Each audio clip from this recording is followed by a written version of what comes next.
Between the mass protests, policy whiplash, and a fire hose of AI headlines, nothing seems stable, but we're expected to act like it is? I don't think so.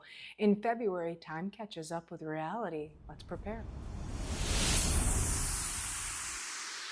February is one of the most intense months of 2026, and you can feel it. People are acting strange, to put it mildly. And the coverage, honestly, is so outrageous it's hard to watch, let alone process. Am I right? So today, I'm going to walk you through the major events in February. We are going to cover the Leo full moon, the Aquarius pileup, the solar eclipse, Mercury retrograde, and of course, the Saturn-Neptune conjunction. And by the end of your forecast, you're going to know how the energy is building, where stress is going to hit your life, and when things are finally going to calm down. There are dates and degrees and timestamps below. Welcome to Astro ROI. I'm Kathryn Cartini, professional astrologer and NSF certified coach and Impact Fund co-founder. Before we go any further, please subscribe and hit the notification bell. This is our 1-year anniversary on YouTube. No gimmicks, no ads, just steady growth. So let's keep going, because I know what you're thinking. Lately, everybody says the same thing. 2020 feels like yesterday. Last year barely registered, and somehow we're already into February. So I did a little research. Psychologists say that when life becomes repetitive and overstimulating, the brain actually stops forming deep memories. And when memories fade, time feels like it has collapsed. The astrology has mirrored this. But in February, things change. The era of numb distractions is coming to an end. So let's start with the full moon in Leo on February 1st. This is a milestone moment tied to something that started 6 months ago. Leo wants recognition to prove that effort matters. And for some people, this means applause. For others, it's the realization that you've stayed too long waiting to be appreciated.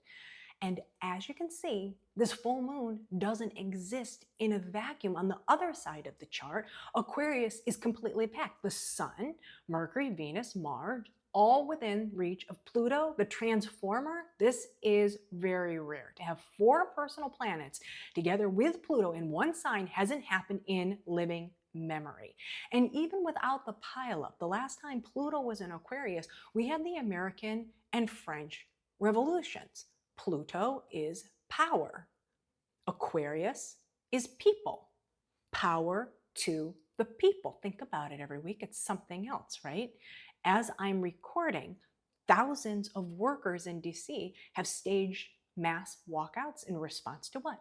Immigration, tariff, and labor policies. At this point, the White House schedule might as well read 9 a.m. briefing, 10 a.m. protests, 11 a.m. another protest. Some government offices are closed, and you can literally see the tension in the streets. Organizers are calling this the next wave of resistance because the intent is to be ungovernable. The walkouts are meant to disrupt Trump's inaugural anniversary.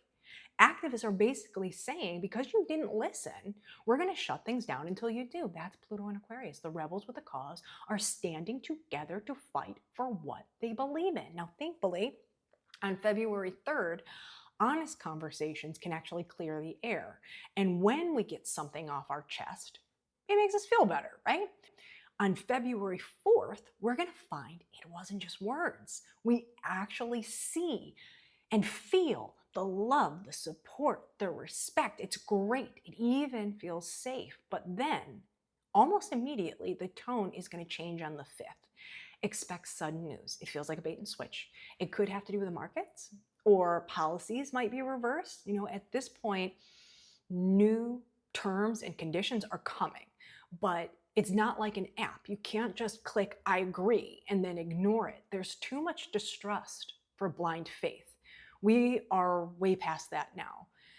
The same goes for the 8th. Whatever breaks is now actually going to hurt. Like you thought support was on the way, and then you realize you've been gaslit again. This builds up to the Aquarius eclipse on February 17th. It's a solar eclipse. That means a new moon and a fresh start, specifically scientific breakthroughs, technical innovations, and collective movements. But remember, sometimes things have to end in order to make room for the new. California and Texas already have major AI laws that went into effect on January 1st. The purpose is to regulate AI, rein it in, to try to make sure the data is transparent, especially when used for training. Meanwhile, the federal government is trying to preempt state authority, power, Pluto, with a new AI executive order. Legal analysts are warning that 2026 will be full of litigation and regulatory fights over AI.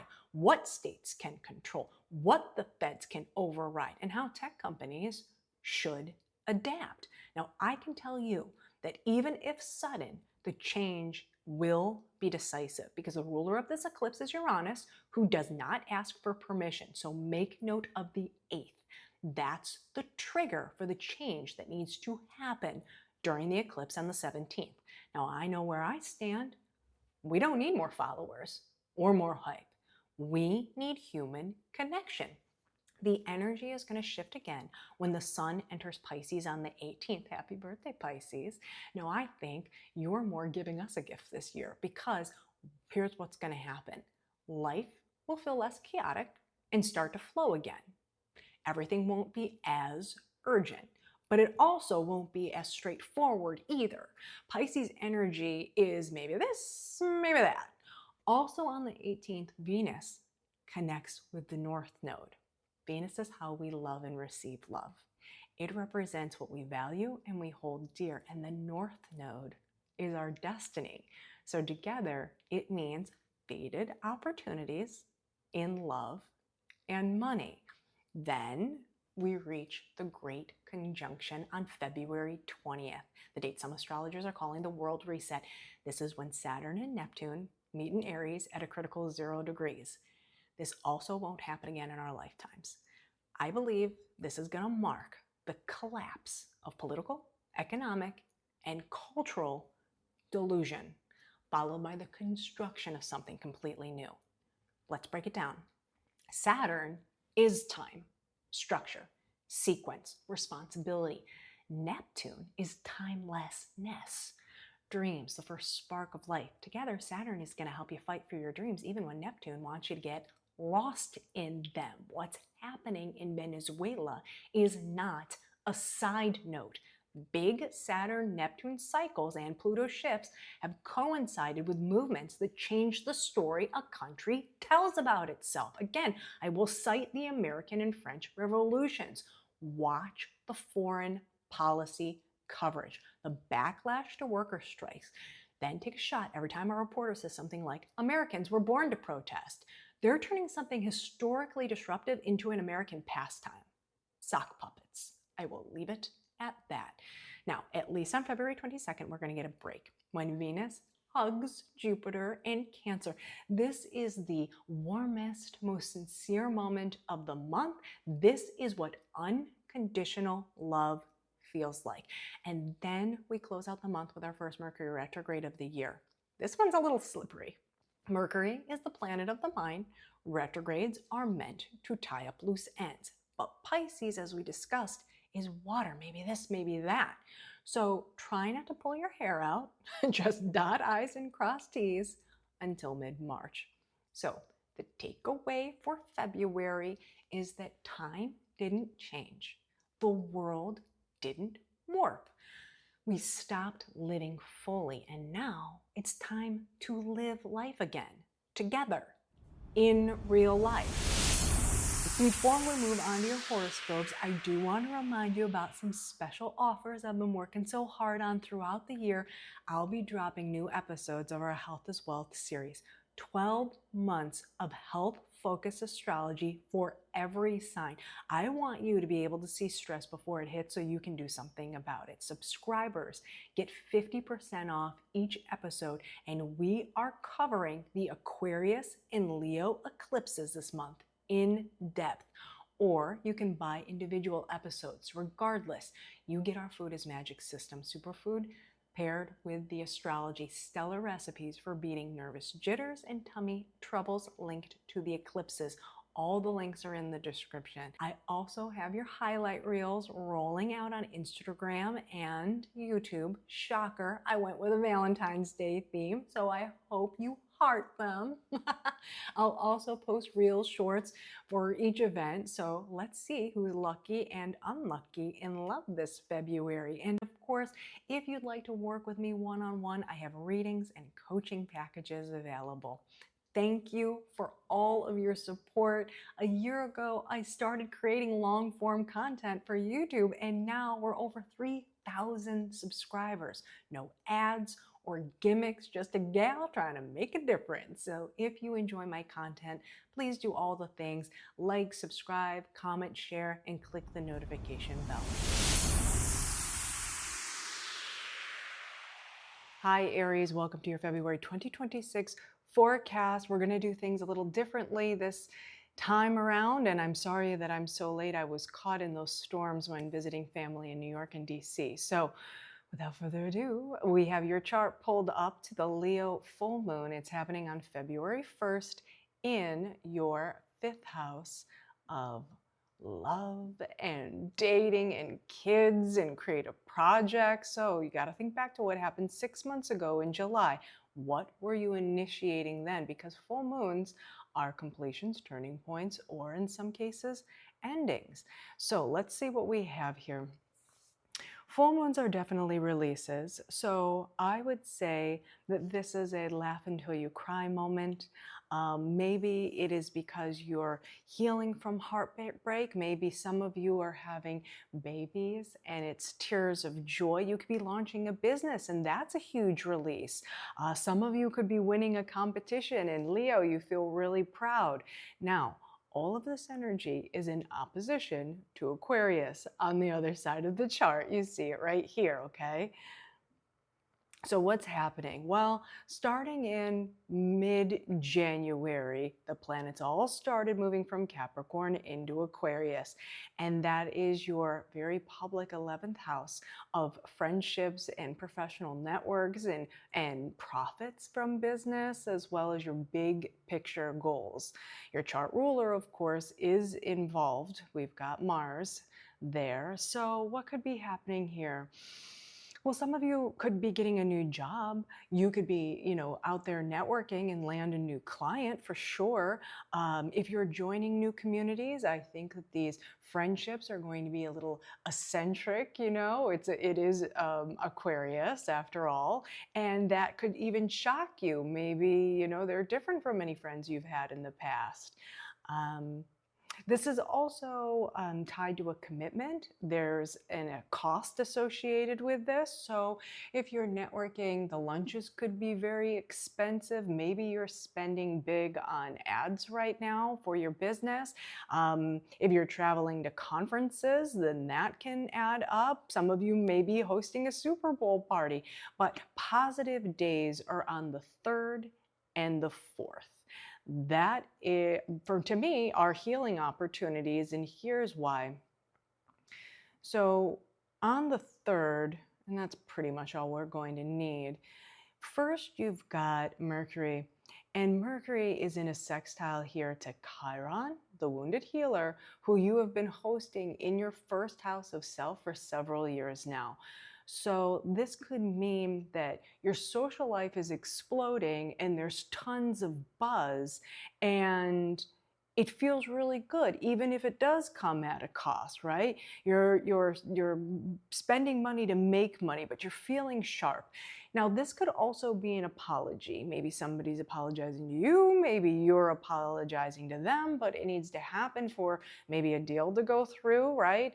Or you're paying what's owed, but it will bring you peace of mind. And if for some of you this does happen to be a physical injury, maybe over the last 6 months or so, you've been nursing that injury and now you're ready to get back out there and running a 5K with your friends, right? Challenging days are going to be on the 5th and the 8th. We're still talking about Mercury and Venus here, only this time I want to point out this red line here. That's a square to Uranus, who is now direct in Taurus, but at the tail end. And squares typically do mean tension or conflict, okay? So what is happening in your social life that would be that would have that kind of conflict? Well, there definitely could be a sudden expense. Uranus is still in your second house of money. Maybe it's those business expenses. You could be arguing with a coworker, right? A partner could cause a scene and maybe they cost you some friends or a client. Your kids are expensive. This is also health related. Maybe some of you are going to get an emergency call from the vet, or maybe you're going to sprain your ankle in spin class and now you've got to head to urgent care and that's an expense. This could also point towards social anxiety. And when you have this in the fifth house, things are very visible for you right now. You're front and center, but sometimes that can come with a bit of imposter syndrome. And there's also a tinge of a mental health component to this. So maybe you are talking with an astrologer or a therapist.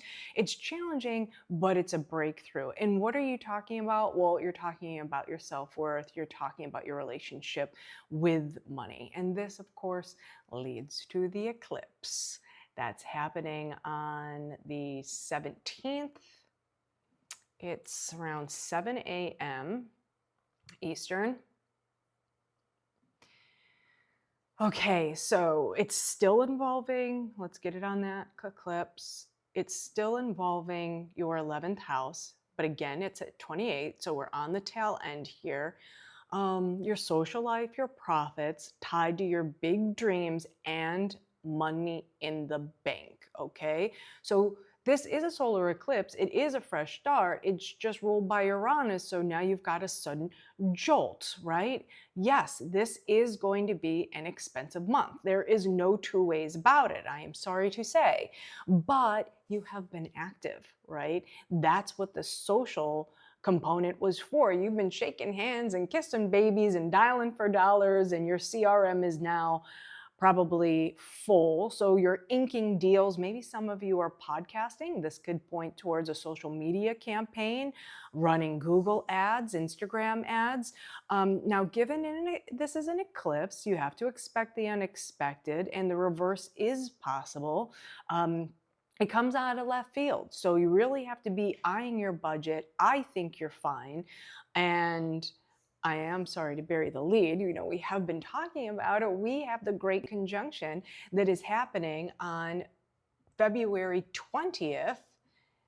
That is when Saturn and Neptune meet in your sign at 0 degrees. Never happened in our lifetime, won't ever happen again. And that is a clean slate. So where are you hitting the reset button in your life? You get it, of course, in your first house of appearance, of self, of identity, and your body. But this is also connected to your private life. So because it is you, Aries, you are taking the lead. Remember, Saturn is about rules, restrictions, karma, discipline, things that you need to take serious. It's going to teach you lessons until you do. And he is going to be in your sign for about 2 to 3 years, okay? And then Neptune is there on and off because of the retrograde for about 13, 14. Neptune is our dreams. So in this scenario, I think other people are going to be acting bonkers, right? We talked about how you're kind of meeting all of these eccentric people. Maybe they're a little too different for your taste after all. Or it's honestly, they cannot believe that the money, you're making so much money. The money is flowing. And this looks like a payday to me, right? Look at that sextile to Uranus, still in your money zone. So this could be like an overnight rags to riches stories. Please let us know, leave a comment, okay? Now, the last thing that I want to talk about is going to be on the 26th. It's our first Mercury retrograde of the year. Now, Mercury retrogrades happen 3 to 4 times a year, so I don't really think that they're that big of a deal. They're just a time to pause and review what's going on. But since this is happening in Pisces, and Mercury and Pisces don't so much get along with each other, it's a little slippery. So what I see here now is it's happening in your private 12th house. So I think you're hibernating. I think that you've been really, really busy and now you just want some alone time. So between February 26th and March 20th, rest. You know, work on stuff behind the scenes, because Mercury retrograde is about like secret plans. Yes, there can be travel delays, there can be miscommunication, scheduling changes. You know, maybe you are trying to relax and you're on a beach somewhere, but your emails are completely piling up, right? You could lose your password, you could lose your passport. Your dog sitter could cancel. You could sprain your ankle getting on that boat. You know, all of this could happen. But at the end of the day, this really is inner chatter in the 12th house.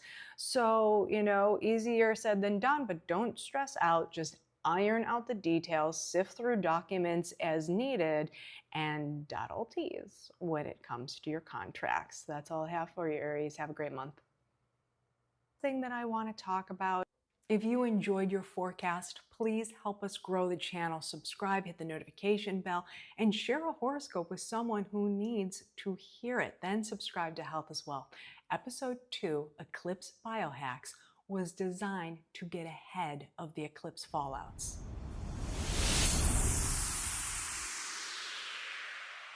Hi Taurus, welcome to your February 2026 forecast. I am sorry I'm late, but as a fellow Taurian, you know what's going on. So please forgive me. I was caught in some storms in New York and DC, but now we're back and we're gonna dive right in. A little bit of a different format. I'm gonna go right off the cuff for you, okay? We have to talk about the Leo full moon that's happening on February 1st. Your chart is already pulled up. This is a major release, culmination, turning point, or ending, and it's happening in your home and family life. So what could this mean? Well, you got to think back to 6 months ago. What did you initiate at the end of July? For some of you, since this is so tied to your career, and we're definitely going to talk about that in a second, you could be relocating. Somebody could be moving in or out of the home. You could be resolving family conflict, childhood wounds, generational trauma. I would definitely treat this as a release, some kind of emotional safety net, but now we've got to talk about your public life, okay? So on the other side of the chart here, you see all of that energy in Aquarius. So it moved from your 9th house where you were learning something, you were traveling, maybe some of you were dealing with legal matters, and now it's all in your career, your public life, how you shine in this world, the titles that you wear, and that can be marital status. It also can be parenting. So 10-2-1-6-2-5-4-12-7. This is loaded. I think that now that it's in Aquarius and Venus, your ruler, is leading the way, Mercury, Sun, Mars, Pluto is all there. This is definitely new jobs. In my opinion, this is a leadership position. This is like mission-aligned work. The collaborations feel electric. They don't drain you. You feel like you belong.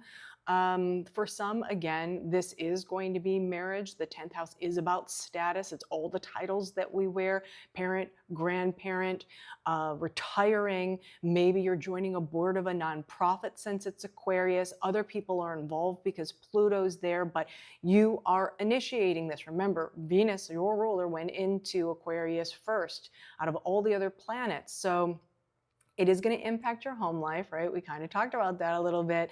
If you are growing your family, you might need a bigger home. If your parents are coming to move in with you, you might need a bigger home. If you were moving out to get a new job, you're now needing a new home. It's going to push you outside of your comfort zone. But at the end of the day, I think that this gains you the freedom that you've been seeking. Now, the really beautiful days are happening on the 3rd and on the 4th. I'm going to go right to the 3rd because that's when your chart ruler is involved. So Mercury and Venus in your 10th house of career and status are in this like lovely sextile to Chiron, the wounded healer, in your 12th house of privacies. okay? Things you keep secret, things you work on behind the scenes. And it's been there. It's been there for a few years, right? So this is no news to you. But what is news? Well, first, Mercury on the 3rd. You could be selling things online. You could be throwing a party for your kid. If you do, I think it's going to be Aquarian. It's going to be like robotic or astronaut themed. That could be really fun. Some of you, since this is tied to your 5th house, could be going on a really great first date. Maybe you bring them to a work event or even a fundraiser. This could be a surprise party for you. It's risk-reward energy since it is connected to your 5th house. And I think that you are healing self-doubt. I think you are healing self-doubt about whether you want to have children, of whether you want to launch a business. That is what I believe is going on here. And then your ruler gets involved, Venus, and the heart is now involved. Venus is you, but it's money, it's values, and it is about what you love and prioritize. So given the connection to your 6th house of work and health, I'm going to say, if you are launching a business, if you are dating, if you are taking care of your children, then you're trying to find some way to have the work-life balance. Maybe it's about getting paid for your hidden talents. Maybe this is a breakthrough in therapy or with an astrologer. For some of you, you could get a health diagnosis. It could be you. It could be your pet since it's involving the 6th house. You could be collaborating on team projects. You feel really respected, okay? So hold on to that. Now we got some challenging days. They're also involving Mercury and Venus. I'm going to move to the 8th to show you what's going on here, because again, the 8th more strongly impacts your chart ruler. But here's Venus, and now we've got this red square to Uranus in Taurus, in your sign, where it's been since 2018, completely shaking up every aspect of your life, sometimes good, sometimes not so good. All right.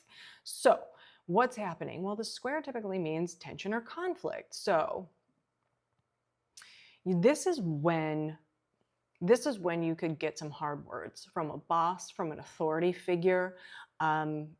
And it could cost you. It could shake your confidence. It's about that risk we talked about in love, kids, creative projects. So, Mercury, I don't know if it's a call, a text, if it's an actual conversation, but it's some kind of news. I think you need to just watch on the 5th and the 8th and not react, because typically what happens is people are actually looking for the reaction, right?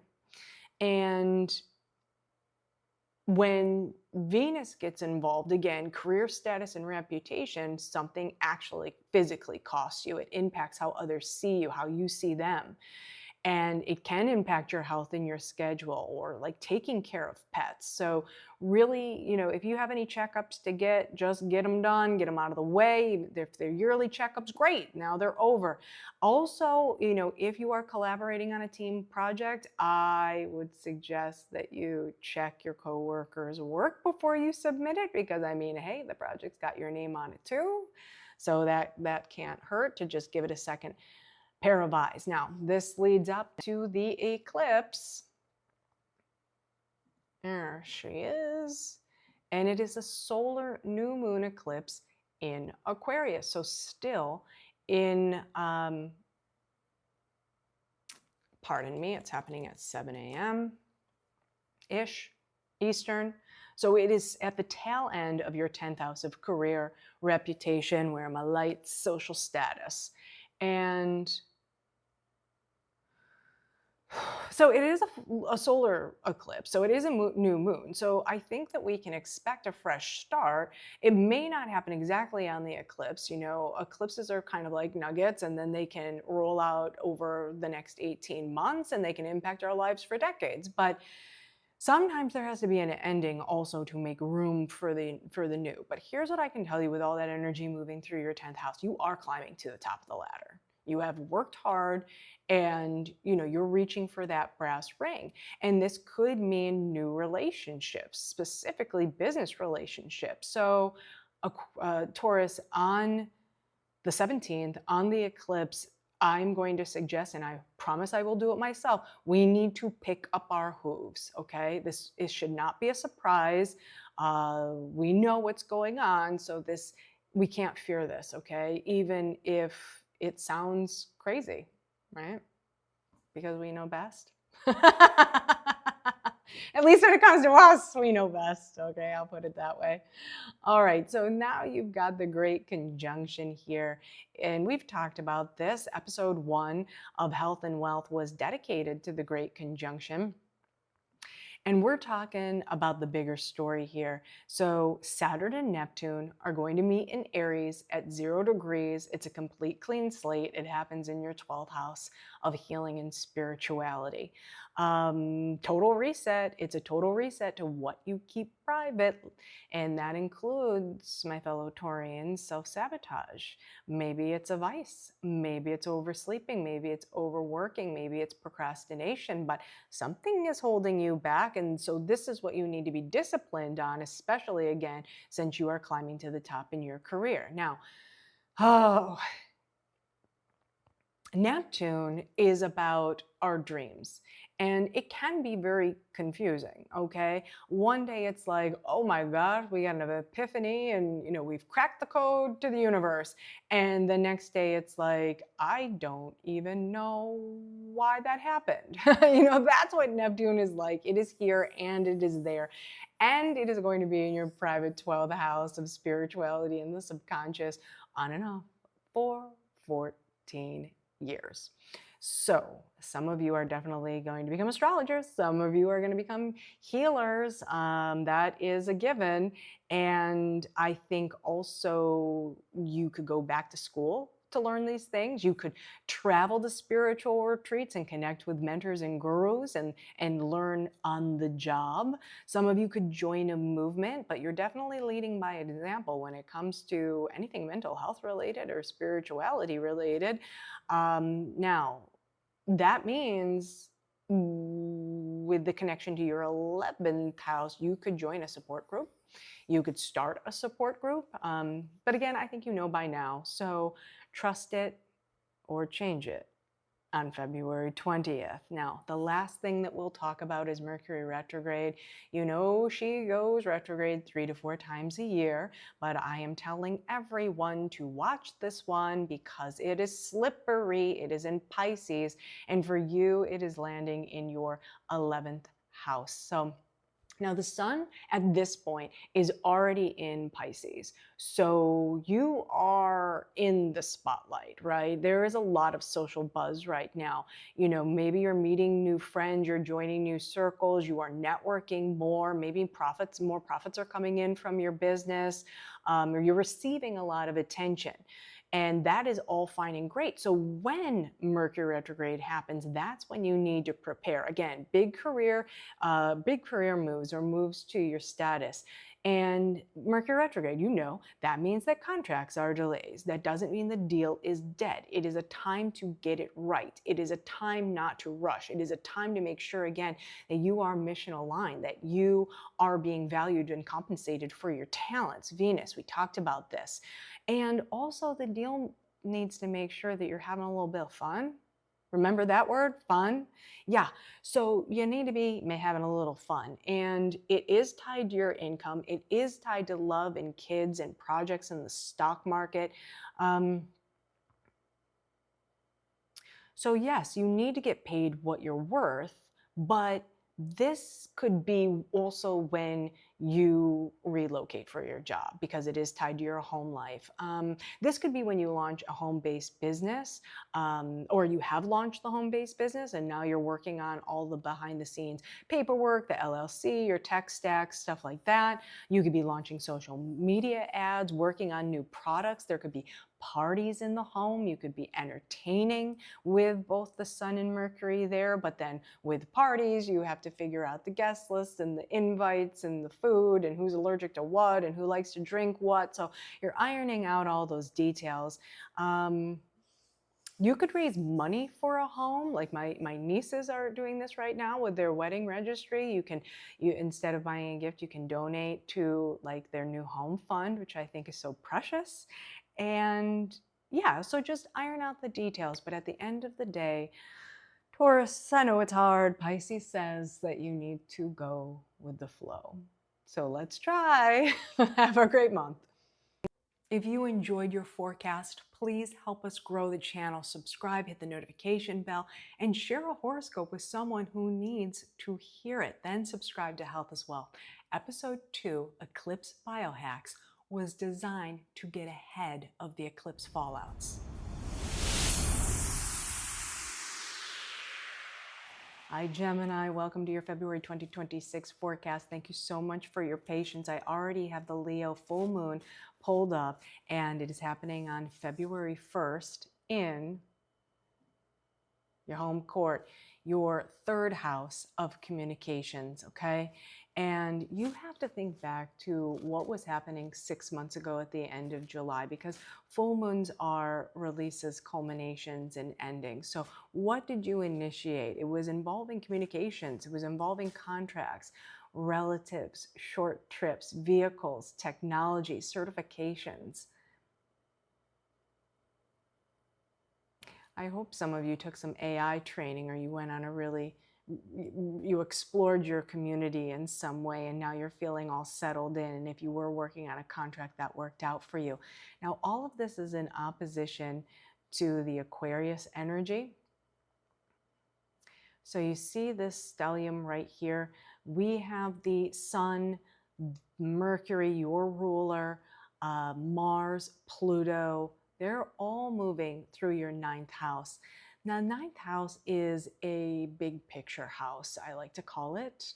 It is living life or learning life through experiences, okay? And that could be higher education. It could be traveling to distant lands.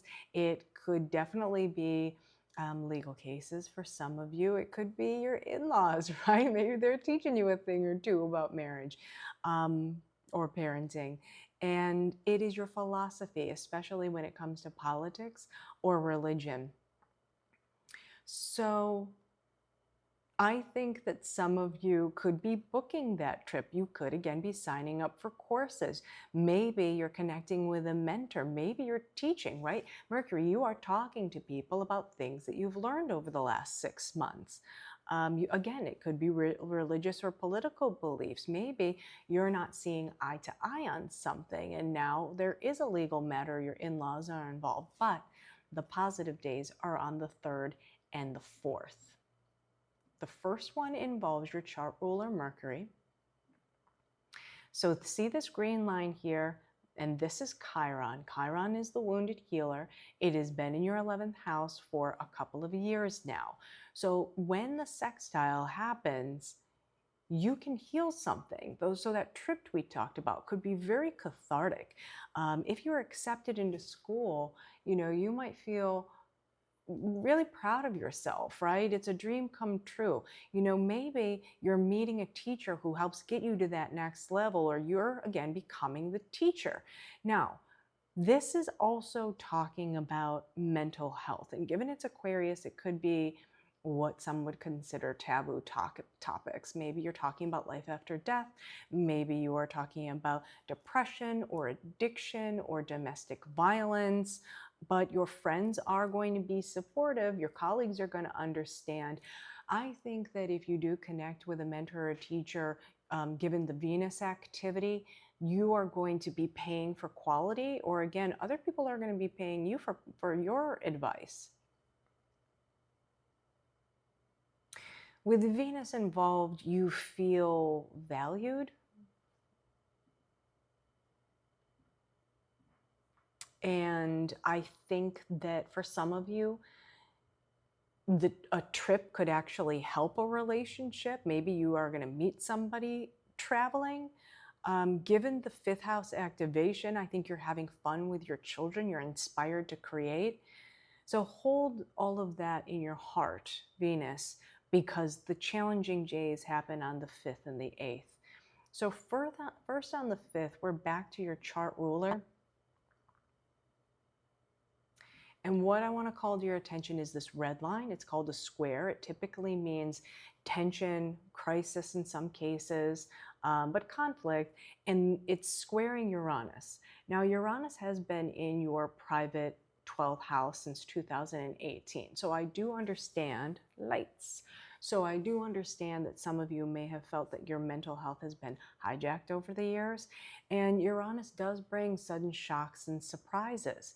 So I think what's happening here is that words are going to sting.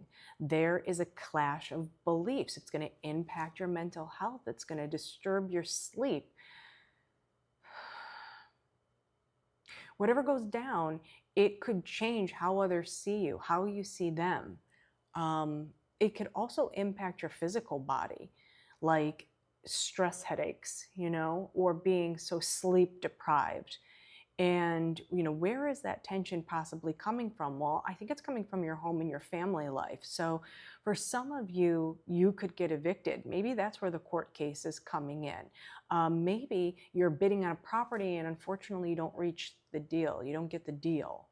This can also mean ceremonies, and yes, that can mean bereavement, but maybe it's a baptism, okay? Then Venus gets involved. So Venus is love, money, and values.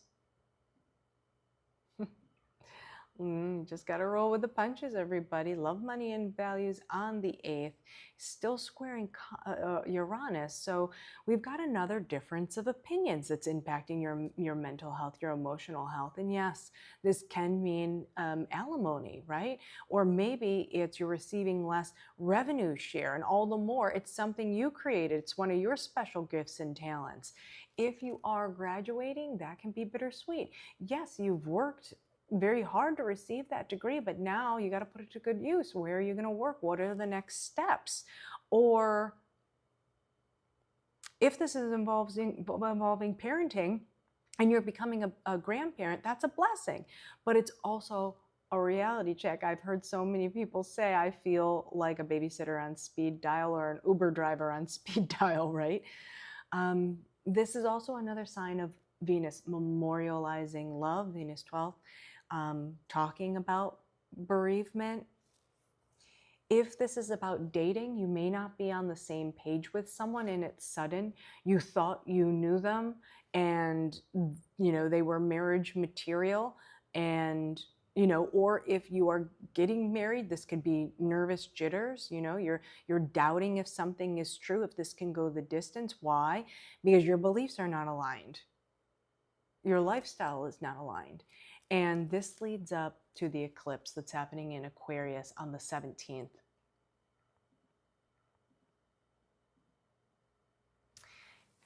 If for those of you who like to keep track of the time, it's happening at around 7 a.m. Eastern. And where are you, girl?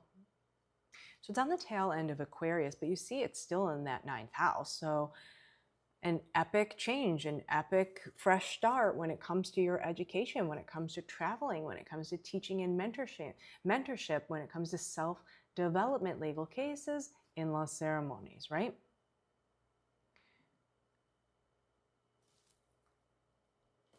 New moons are fresh starts. This is a solar eclipse, but it's ruled by Uranus, so it will be shocking, right?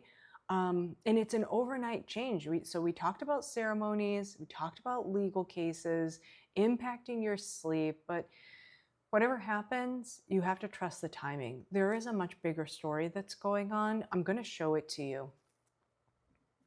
Just a few days later is the Great Conjunction. And if you've watched episode 1 of Health is Wealth, we dove all into how this was going to impact everybody's health, okay? Episode 2 is about the Aquarius and Virgo eclipses, but episode 1 is about the Great Conjunction. I think it's important because Saturn and Neptune meeting in Aries at 0 degrees is a clean slate. It's never happened before in our lifetimes. It will never happen again. You do have a lot of lovely positive activity, but we have to break it down here because it is an epic reset in your 11th house, to your friends, to your networks, to your big picture goals, to the money that you make from your business. And it is tied to other people, right? Pluto is involved, of course, in a positive way. You see it there, the green. Your beliefs, your ceremonies. So you see it, right? Something you need to take serious, Saturn, for the next 3 or so years. You need to be disciplined about these big picture goals. And that could mean like setting boundaries. Now, Neptune is about our dreams. It can be wishes come true, but it can also be brain fog. So it's tied to your career and your social status. So when I say social status, I do mean married or divorced. And given the fact that it is connected to your 8th house of shared assets, some of you could be merging or detangling your finances, right?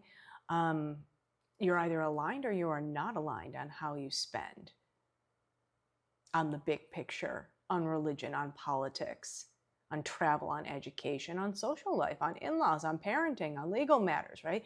We talked about that.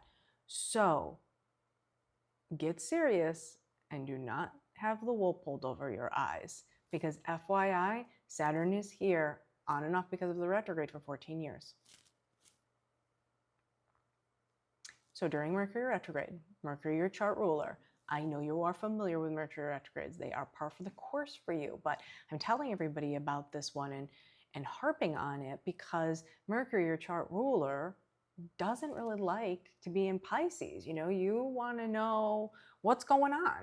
You know, you want to dot those I's and cross those T's. Where's the next party? But Pisces is more like go with the flow. Maybe this, maybe that, okay?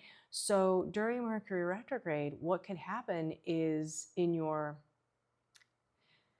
10th house now of career and social status and parenting, you could be rethinking your career path. And I want you to take your time. You can be discussing what type of marriage you would like or how you would like to be parenting, because this is connected to your home life and it is going to impact your identity. So single, CEO, parent, it is going to be stressful. I think you're going to feel it in your body physically. Just breathe.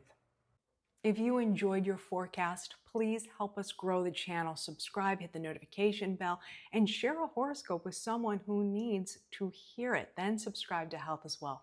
Episode 2, Eclipse Biohacks, was designed to get ahead of the eclipse fallouts.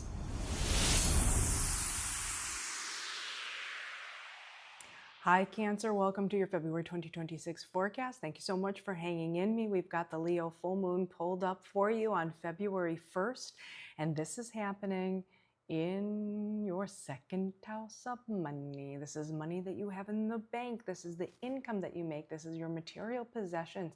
It can also be your investments in your relationship to money because it is tied to self-worth.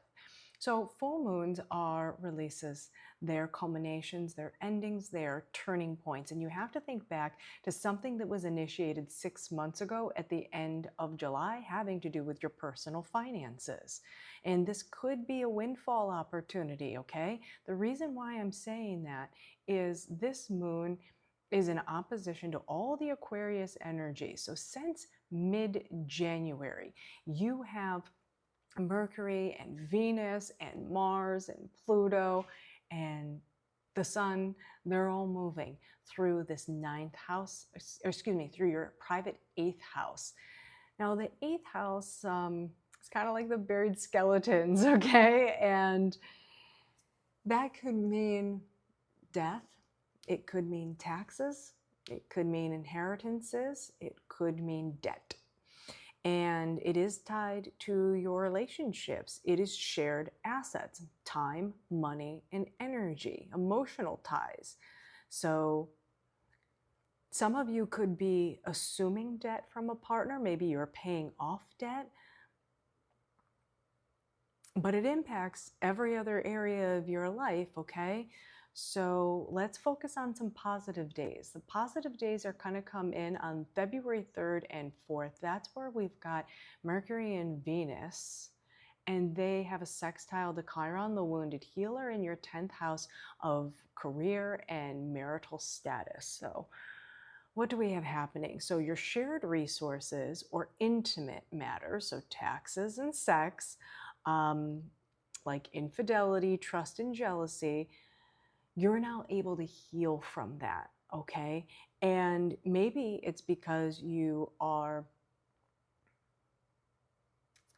talking to your friends, walking with your neighbors, you're talking with a therapist or an astrologer, but it's healing something about your career and your reputation. And then when Venus gets involved, now the actions are actually matching the words.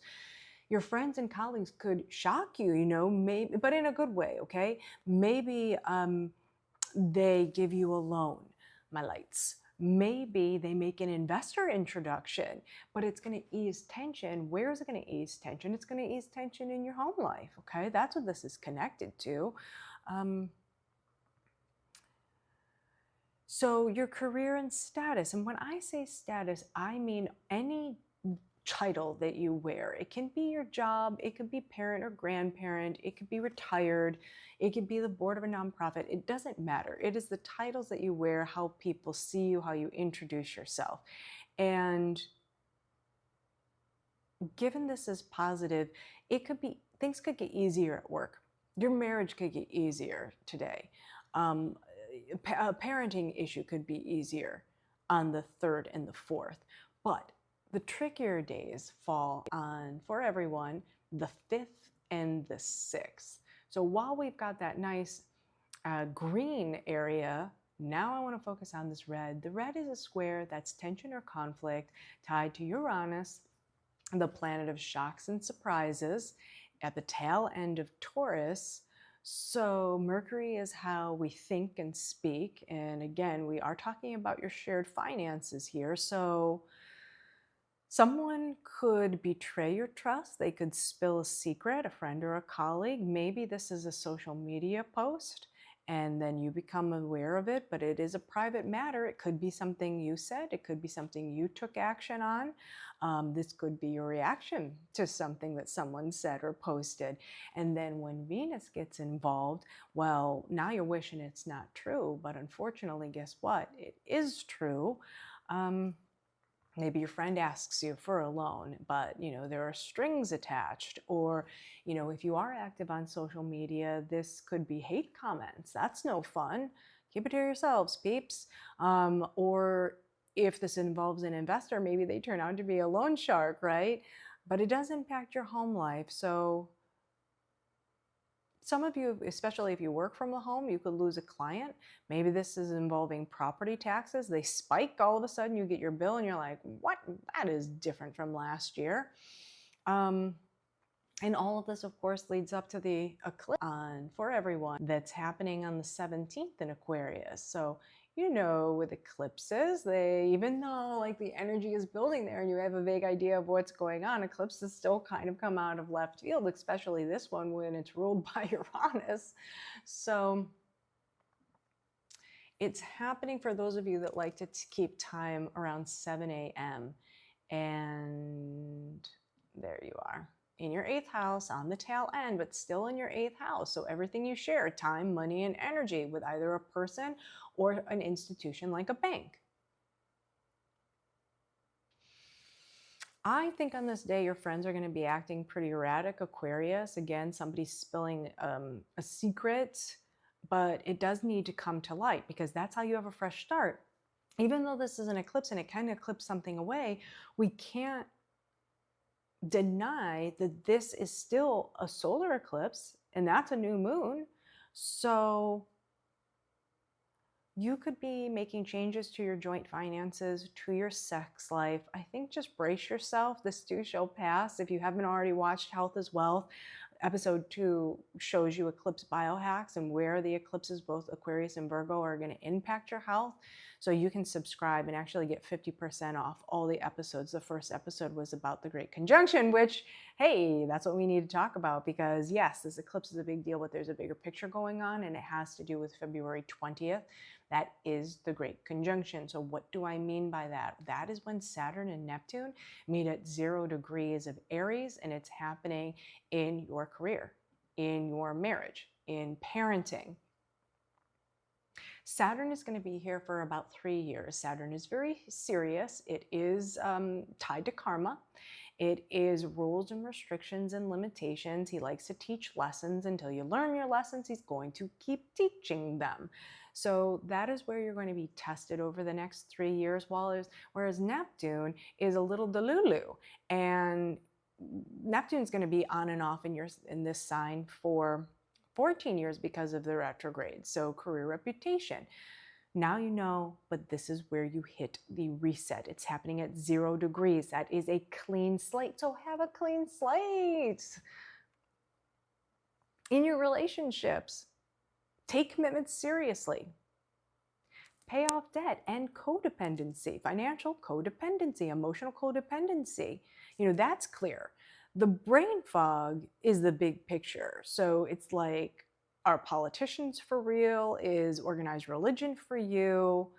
My advice is to travel and go back to school. If you can, that is what I would do. I would get a mentor. If you do get that education or you learn from your mentor, those of you could become a mentor. Or maybe this is about getting a relationship coach. It could be about getting a financial advisor to help merge or detangle assets. For some of you, you're passing generational wealth to your kids. You're learning, you're using your life experiences, okay? So one last note to best prepare, I'm telling everybody about Mercury retrograde, even though it's par for the course. And this is starting, even though you feel the shadow at this point, but this is starting on the 26th. And for you, it hits that big picture house. And the reason why I think this one's a little bit more slippery is because Mercury and Pisces really don't get along that well. Pisces does want you to go with the flow. And at this point on the 18th, the sun has already moved into Pisces. So by the 26th, you know, you're already have been feeling optimistic about the big picture stuff, right? About ceremonies. Maybe you're getting a lot of attention from your in-laws. Some of you are winning court cases. You know, maybe this is a settlement or you're graduating and now you're making more income. You're getting a higher paying job. Some of you are writers. You are publishing books. So when Mercury does go retrograde on the 26th, this is when you tie up loose ends. This is when you talk to therapists about and astrologers and neighbors about everything that's going on. You know, if you do have a mentor, keep them on speed dial, call your siblings. Otherwise, I think you're going to be really in your head with this one. I think it's going to be like really confusing about which way to turn. There's a lot of mental chatter and, you know, easier said than done, but just relax. Hi, Leo. Welcome to your February 2026 forecast. Thank you so much for your patience. We got to dive right in because February 1st is your full moon of the year. You only get one, so let's make this one count, okay? What have you personally been working on over the last 6 months since the end of July when you had your new moon in Leo? Drum roll, please. It is in your first house of yourself, of your physical body, of your identity, how others see you, your outlook on life. And it's happening at 13 degrees. You know, this is a major ending. This is a major turning point in your body, in your life direction. It is tied to commitments, and that can be business or romance, right? It's definitely self-awareness. So we have to talk about that because this full moon, your full moon, is in opposition to all of your shadow energy, your Aquarian energy. And wow, look at that. So since mid-January, what's been going on is that we've had what's called a stellium. It's a planetary pileup. Venus, Mercury, your ruler, the sun, Mars, and Pluto, they're all moving through Aquarius, which is eccentric. And for some of you, this means marriage. For some of you, it does mean separation. For some of you, you're signing or you're dissolving operating agreements, right? If it's business, it's contracts, it's legally binding. I don't want you to get scared of this, okay? There are really beautiful days this month. And the first one is right around the corner. It's happening on February 3rd. That's when Mercury is going to sextile Chiron, the wounded healer, in your 9th house of beliefs.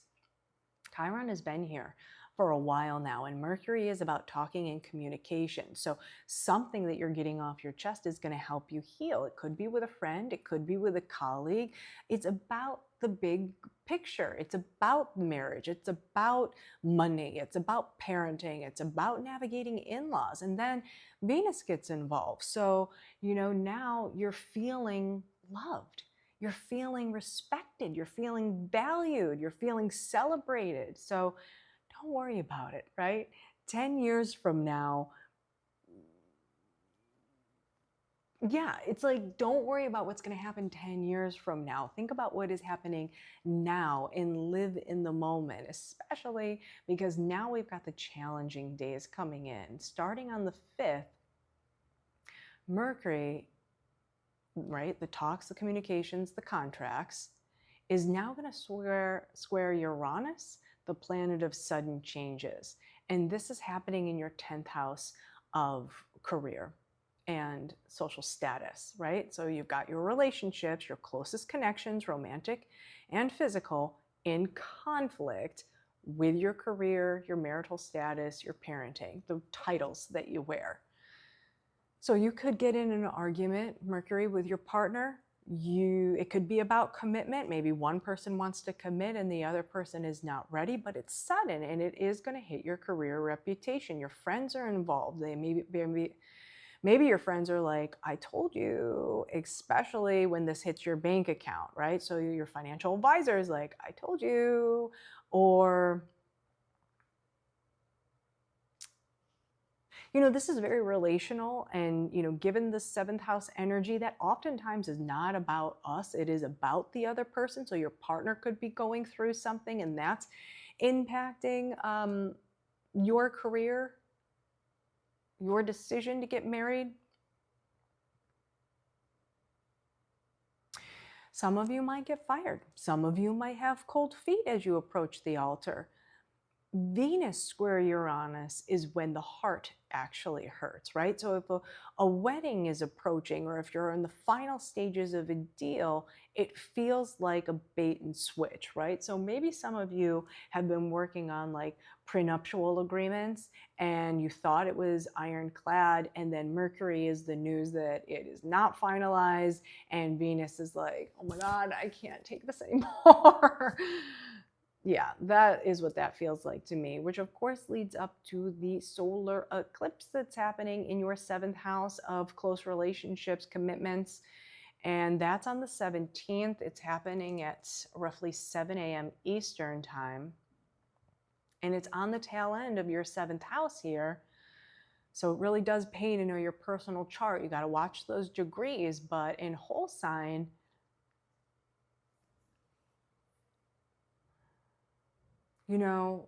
this is a huge new beginning. You're just split right down the middle. It's a huge commitment. It's a relationship. Yes, and a relationship could get eclipsed away, but we all have to remember that this is a solar eclipse. It's a new moon eclipse. So if something does end or get eclipsed away, it's to make room for the new, for something else, for a change in title or status. Overnight, Uranus is involved. Uranus is a ruler of Aquarius. And eclipses generally play out at least for 18 months, and the decisions that happen can impact our lives for decades. But this is your me versus we, and it's going to impact your life for sure. I would grab a Libra or a Virgo. They've been dealing with this, so they've got all the more recent stories. But listen, the bigger picture is actually not the eclipse, even though it is a powerful one. It's actually on the 20th, because that's when we have the Great Conjunction. And if you have subscribed to Health as well, we did a deep dive on how Saturn and Neptune are going to impact our health for the next 3 to 14 years. And for you, at 0 degrees of Aries, which is a completely clean slate, a completely fresh start, happens in your 9th house. So your total reset is what you believe in. It's your education. It's your political stance, your religious point of view. It's legal matters. It's in-laws. Saturn needs you to take this seriously by setting boundaries, by having work-life balance so your relationships aren't disrupted or your relationships don't impact your health and career. Now, Neptune's foggy, and Neptune's going to be in Aries on and off for 14 years.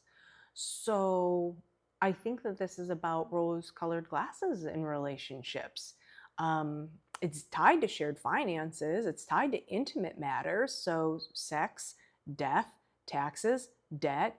You know, I told you, split right down the middle. But here's the real story.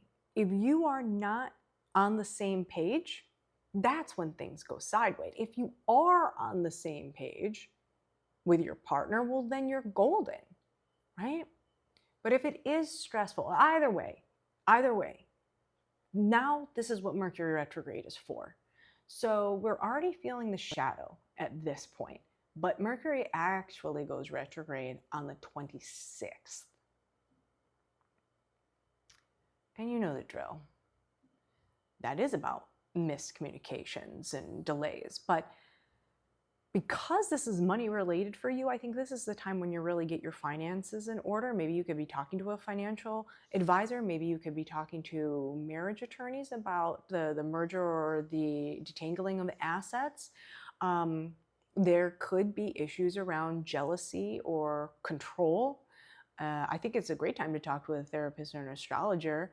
It's money and respect. That's the core of this. So, you know, do your due diligence. When you're having your conversations with your partners, honesty and transparency is all that's needed. If you're holding back, if you're not telling the truth, that's when the miscommunications happen. So,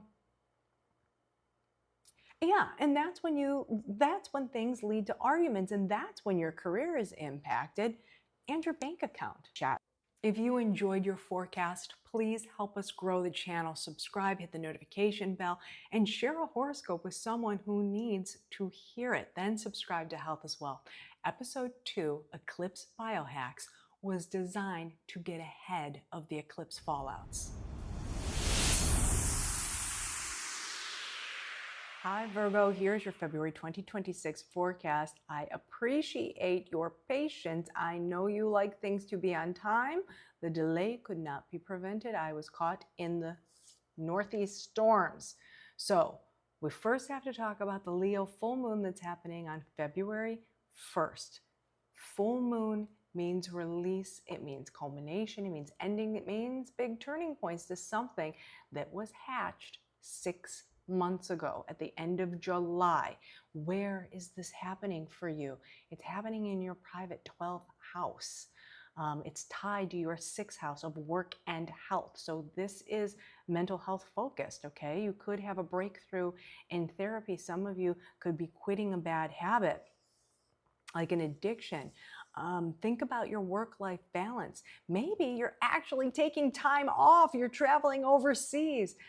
This could also be a spiritual awakening for some of you. I just got the chills. Yay. I love when that happens. I'm getting used to it now. Completing studies is something that you could be doing, but I think that your studies are going to be more esoteric topics. Some of you could be learning astrology, numerology, divination, neuroscience, flow state. Maybe some of you are becoming astronauts, but bless and release, okay? Because this new moon is in opposition to all of this Aquarius energy. And that's why I was talking about your work and health, because that's where it is, your 6th house. Since mid-January, correct me if I'm wrong, but I am not, you have been busy. You've been a busy bee. Work is busy. You're focused on your health. You're focused on service to others. You're focused on your pets. When this happened to me, I certainly was. But it is changing your perspective. You're seeing something differently. It's going to help your mental health. It's tied to other people's money, time, money, and energy. Anything you share with someone else. Conversations are very forward. You could be signing contracts. The great days for you this month in connection to the stellium are going to happen on the 3rd and the 4th. The first one involves your chart ruler, Mercury, and you see we've got a nice positive connection to Chiron, the wounded healer. Why did I say time, money, and energy? Because that's where your wound is. Your wound is connected to some kind of shared resource. But on this day and on the 4th, you have an opportunity to heal. So what could be happening? Well,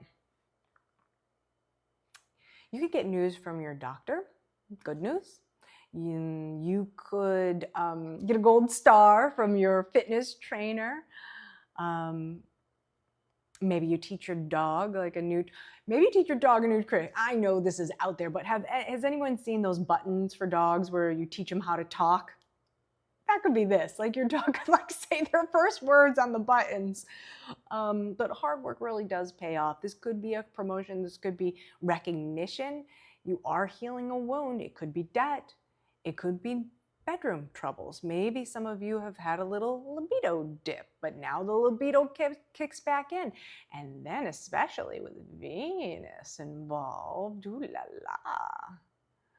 So now Venus is there, and it's like the money from the promotion hits your bank account. Actions are matching words. Maybe you get a new office. You get an exciting new work assignment. You're paying off debt. So hold on to this, because we all have some trickier days in February, and the 1st is going to happen on the 5th. It's back to your chart ruler, Mercury, and so that is you, right? Squaring Uranus, the planet of sudden shocks and surprises. Square means tension or conflict. Uranus is in your 9th house of what you believe, the big picture. So what? Sudden news about your work and health. Well, maybe your schedule changes. Maybe that exciting new project now comes with a new set of responsibilities that you weren't really counting on. Maybe now that you hit that fitness milestone, your trainer moves the goalpost and you're like, oh, come on, man. Your pet sitter could cancel. For some of you, this is a legal case. And on the 8th, that's when now the heart gets involved. Venus gets involved to this news. So maybe you shouldn't have raised your hand for that extra responsibility. Now your work-life balance is totally off, or you're like, what's that, right? You wanted time to study or travel, but there's absolutely no time at this point. Or if you're delegating, it really might be difficult to herd cats, and you just are feeling the pressure with travel, with study, with court cases. Yeah, a court case could actually swing in another direction. You can argue with your in-laws. All of this tension does lead up to the solar eclipse that's happening on the 17th. Here. I don't want to deceive you. It's happening at 7 a.m. Eastern. So it is still in your 6th. It's on the tail end, but it's still in your 6th house of work and health. And, this is a huge change. This is, you need more time to study and travel, to handle the court case, to smooth out situations with in-laws. Something's happening. It's a breaking point. You're putting yourself more out there, but you can't ignore the pull to the bigger story. So, I'm telling everybody this. I know it's an eclipse and people, for some reason, get scared by eclipses, but we have to also remember that this is a solar eclipse, it's a new moon, it's a fresh start. And, as much as I don't love it sometimes things have to end in order for you to have a fresh start in all of those areas that we talked about. So the bigger picture, even bigger than the eclipse, even though eclipses roll out over 18 months and the decisions can impact our lives for decades, the bigger picture, in my opinion, is actually the Great Conjunction. And the Great Conjunction is between Saturn and Neptune. It's happening at 0 degrees of Aries. So if you've been watching Health is Wealth, if you're subscribed, that is what episode 1 was all about, the hidden hurts that are involved in this reset. Episode 2 is about the eclipses.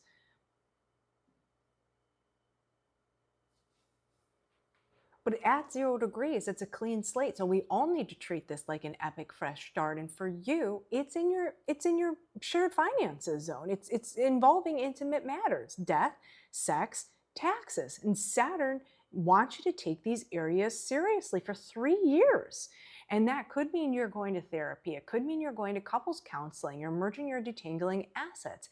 It's also tied to your 5th house. So your happiness, your kids, your dating life, passion projects, and your work and health. It's making sense now, right? Make time.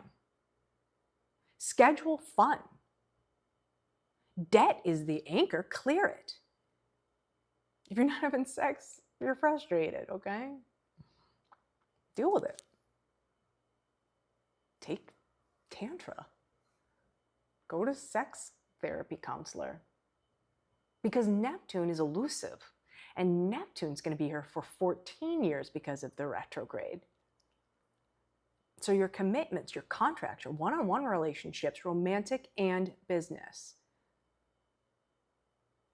You know, you could over the years put someone on a pedestal and then you realize that you've had rose-colored glasses the whole time. That's Neptune. And because it's the 8th house, it can be about codependency, financial or emotional dependency that will mess with your schedule. Your partner creates debt. So you have to set boundaries when it comes to spending. Set and maintain boundaries. And last but not least, Mercury does go retrograde at the end of the month. Your chart ruler, it shakes and stirs, but you're kind of used to it by now. The only reason why I'm harping on this particular Mercury retrograde is because it's in Pisces.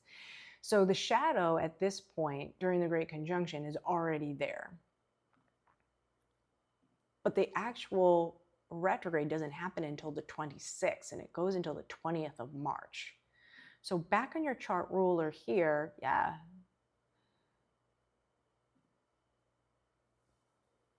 Now the positive news is the sun is already in this area of your chart. Your 7th house of other people, committed partnerships, commitments, self-awareness. And that's really great for reviewing, for getting attention from partners, for feeling proud of partners. And so when Mercury retrogrades, you're reviewing commitments. You're getting a lot of texts and emails. You're talking with your partner about career and marriage and your parenting style. And it's going to directly impact you because you are Mercury, right? So you're pulled in 2 directions between what you want, what your partner wants and needs. And that's going to be, you know, feel frustrating. They are not hearing you. You're repeating yourself. It's stress on your body.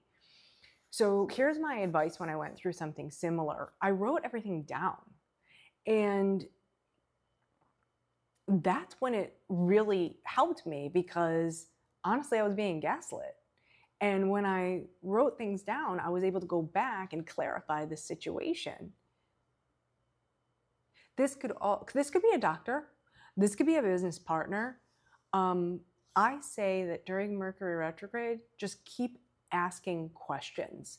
You know, keep responding, keep documenting their responses. That's what's going to make it clear to the point. And by the end, I think you're going to know if this situation can be worked out or if it can't. So you've got until March 20th. Best of luck. If you enjoyed your forecast, please help us grow the channel. Subscribe, hit the notification bell, and share a horoscope with someone who needs to hear it. Then subscribe to Health as well. Episode 2, Eclipse BioHacks, was designed to get ahead of the eclipse fallouts.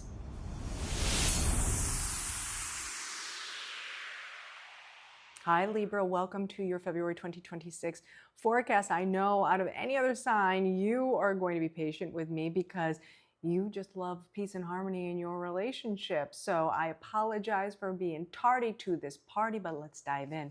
The first thing that we're going to talk about is February 1st. That is the Leo full moon. It is a major release, a culmination or ending to something that happened 6 months ago, that you started 6 months ago. And for you, It is happening in your 11th house of groups, gains, and goals. So this is your social life, okay? For some of you, you might cut cords with friends. You might stop a payment on a mastermind or networking group. You could, honestly, when this happens, you could delete your social media accounts. An income stream could also end, or the reverse, right? It's a culmination. So if you've been working hard, you could get more money. You could get new friends. You could join a mastermind. You could launch social media campaigns. It's big wishes here. So let's look closer at what's going on to try to narrow this down for you. This eclipse is in opposition to all this Aquarius energy that is building up here in your 5th house. Your 5th house is the house of joy.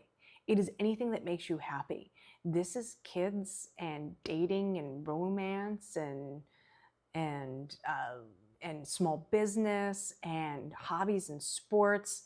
So that's wonderful. Like, that is where the energy is for you right now. Yeah, maybe sometimes it's challenging, but at the end of the day, you are having fun.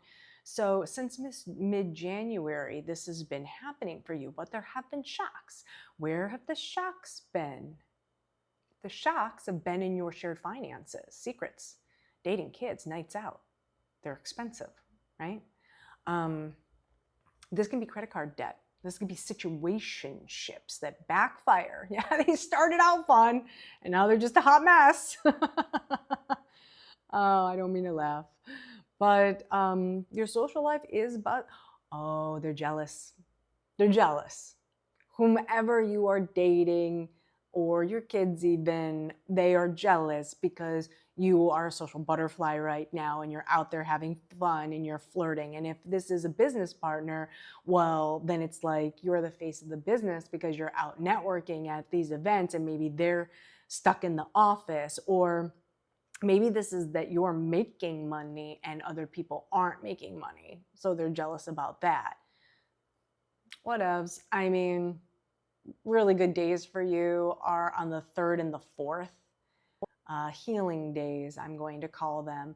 That is when Mercury, first up, is in a sextile to Chiron, the wounded healer, in your 7th house of close, committed partnerships, contracts, commitments, and self-awareness. So, yeah, that makes sense. So I really wouldn't pay anyone mind, because when Mercury sextiles Chiron, it's like whatever they say, your happiness is everything. And you can take a trip with your partner. You can talk things out and it's going to feel better. It's going to help you sleep. And then Venus, your ruler, now is involved on the 5th. And it's the same setup with Chiron, but now it's like tangible, right? So maybe that talk is actually in couples counseling, or maybe you're mediating. Maybe you land an investor, but it has the potential to heal a relationship, to heal heartbreak. So I want you to hold on to this, because we've got some challenging days coming up on the 5th and the 8th. And again, it's Mercury and Venus, your ruler. So I'm going to go right to the 8th, because that's when Venus gets involved. And this line is called a square. It's conflict, it's tension, it's with Uranus, the planet of sudden shocks and surprises, in Taurus. So that's your 8th house of sharing time, money, and energy, other people's money. Could be a person, could be an institution like a bank, but it is connected to your joy. So maybe you thought the air was cleared, and then all of a sudden they flipped the script. Maybe someone has a temper tantrum. You could miss the fine print on something. Like maybe there's like a now high interest rate, or you have to give an investor more equity, or legal fees are now piling up, or tuition costs are coming in and you owe on that. But there is an unexpected expense there. It could create debt. It could create an emotional setback. Like, did they say that? Yes, they did. So don't react, okay? Add it to the vault. And when your chart ruler Venus gets involved, like your kids get sick, you get sick, You're stressing out about kids. You're stressing out about your love life. You are toiling over a project. You're trying to turn it into a business, but you're carrying debt. And this is going to lead to the eclipse on the 17th.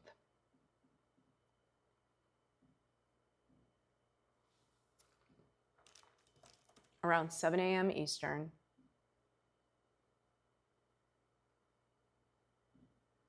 In your 5th house of joy. It is a solar eclipse, so it's a new moon, it's a fresh start.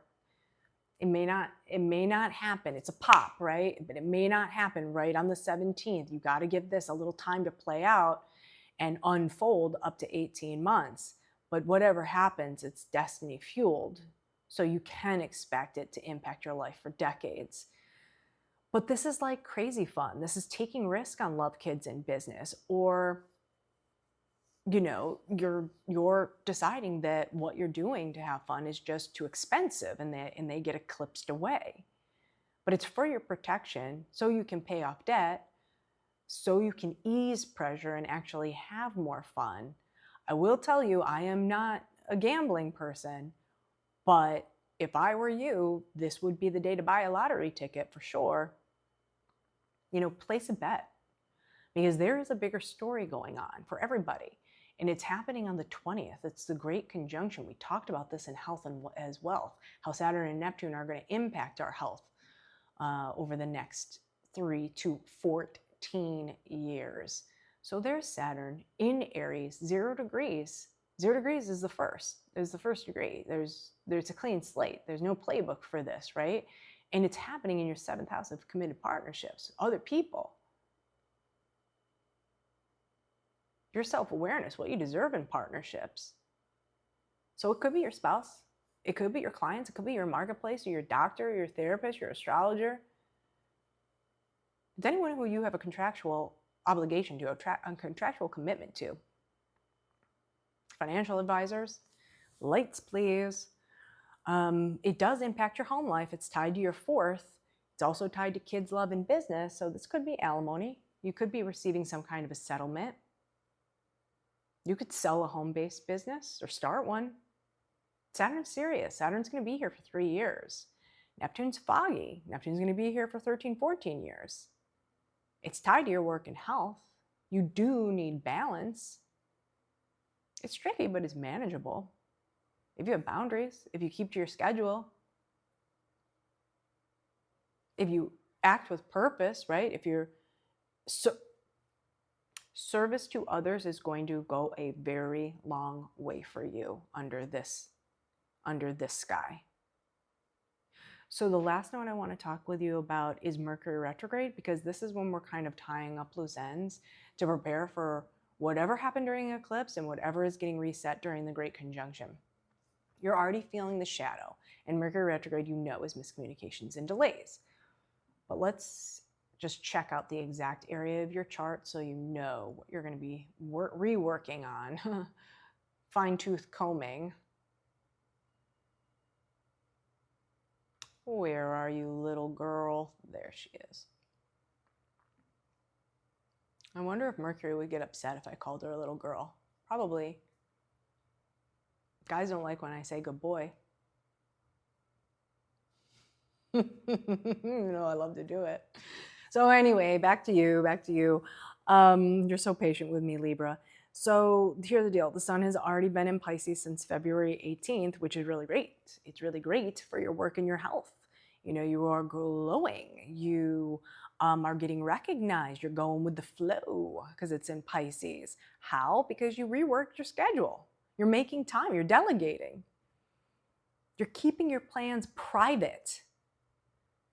What plans? Trips, education, publishing, podcasting, creative talents, talents that make you money, legal matters. So I'll tell you right now, if you keep people in the dark, you're actually going to have the upper advantage. I hope that's helpful. If you enjoyed your forecast, please help us grow the channel. Subscribe, hit the notification bell, and share a horoscope with someone who needs to hear it. Then subscribe to Health as Well. Episode 2, Eclipse Biohacks, was designed to get ahead of the eclipse fallouts. Hi Scorpio, welcome to your February 2026 forecast. And even though I am a Taurus, believe me, I feel you. Scorpio is actually my shadow side. It's my opposition, and the fixed signs have definitely been going through it. So we need to talk about this full moon in Leo. Your chart's already pulled up. It's happening on February 1st. It's a major release. It's a culmination. It's an ending to something that you started 6 months ago. So you have to think back to the end of July. And what was rumbling? It was your career. It was your public image. It was your social status. It's all the titles that you wear. Parent, grandparent, married, single, CEO, unemployed. Everything that's happening right there is where this full moon is hitting. So, maybe 6 months ago you started searching for a new job, or again you were prepping for retirement. Some of you could have gotten pregnant and now you're becoming a parent, or your child is becoming a parent and you're becoming a grandparent. Now the reverse is a loss of job, and it is going to impact your home and family. That's where the Aquarius energy comes in. So I'll show you. All of this pile up right here is in Aquarius. We have the Sun and Mercury and Venus and your chart co-rulers, both of them, Mars and Pluto. How'd you like that conjunction on the 27th of January? Now pretty, right? But anyhow, we're talking about February now. The past is the past. And since mid-January, you definitely have been focused on your home life. There is no two ways about it. This is family dynamics. This is renovations. This is relocations. This is parents and roommates. This is childhood wounds. Now, this is connected to your 7th house. That's where the shocks and surprises are coming from. So it's your partner. It's your partner. It's a romantic or business or partner. Especially with the Sun there, it's career and it's your marital status. It is your public recognition, what people call you out in the world. Parenting, it's changing your schedule. It's impacting your health with the tide of the 6th. You could be projecting your stress onto pets. I've done that for sure. But change is good, okay? These are growing pains. And there are good days involved, right around the corner. On the 3rd, Venus, Mercury. These are healing days, I'm calling them. Right there, a sextile to Chiron, the wounded healer in your 6th house of work and health. So Mercury is the planet of the mind. You're talking about your home life with your partners, and it's making you feel better. You're talking about shared expenses and mortgages and inheritances. And a friend or a colleague or a coworker could offer some support, some advice. Then on the 4th, Venus gets activated with Chiron. And now it's like,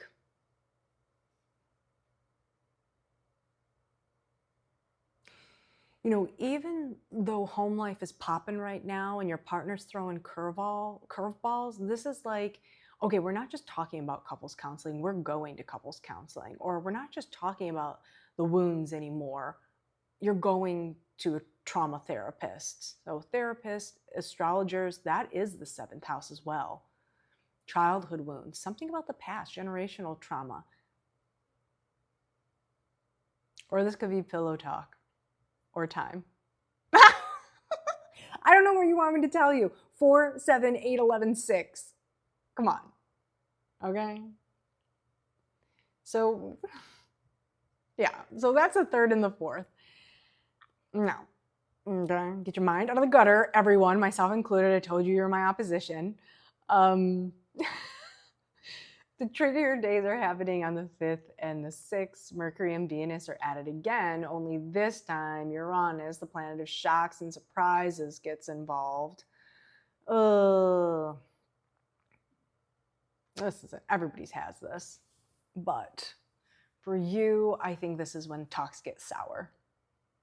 And it's like, just after you had that beautiful discussion or that beautiful night together, it's like, now what, right? What do they want now? Maybe you get a credit card statement or a secret spilled about sex and money to a friend, to a colleague, to on social media, to at a public event, by someone close to you. And Venus represents the heartbreak or the heartburn. It makes you want to isolate. It makes you want to retreat. It makes you want to reach for vices. And this is going to lead up to the eclipse, which is happening on February 17th. Eclipses do tend to eclipse things out of our life for our own good, but this is a solar eclipse. That's a new moon. So it is a fresh start to make room for the new.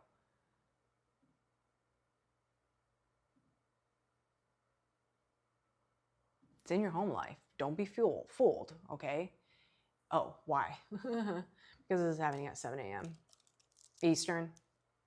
But it is happening in your home life on the tail end, right? You've been dealing with it since mid-January. So what's gonna be the change? Home life, tied to partners. Something could end. But it's got to end to start fresh. So, you know, you could either you're burying the hatchet or you're cutting the cord. That's what this is. And please don't worry about it, because there is a bigger picture for all of us going on. And I believe that that's the Great Conjunction. It's an epic world reset, and it will impact us all personally.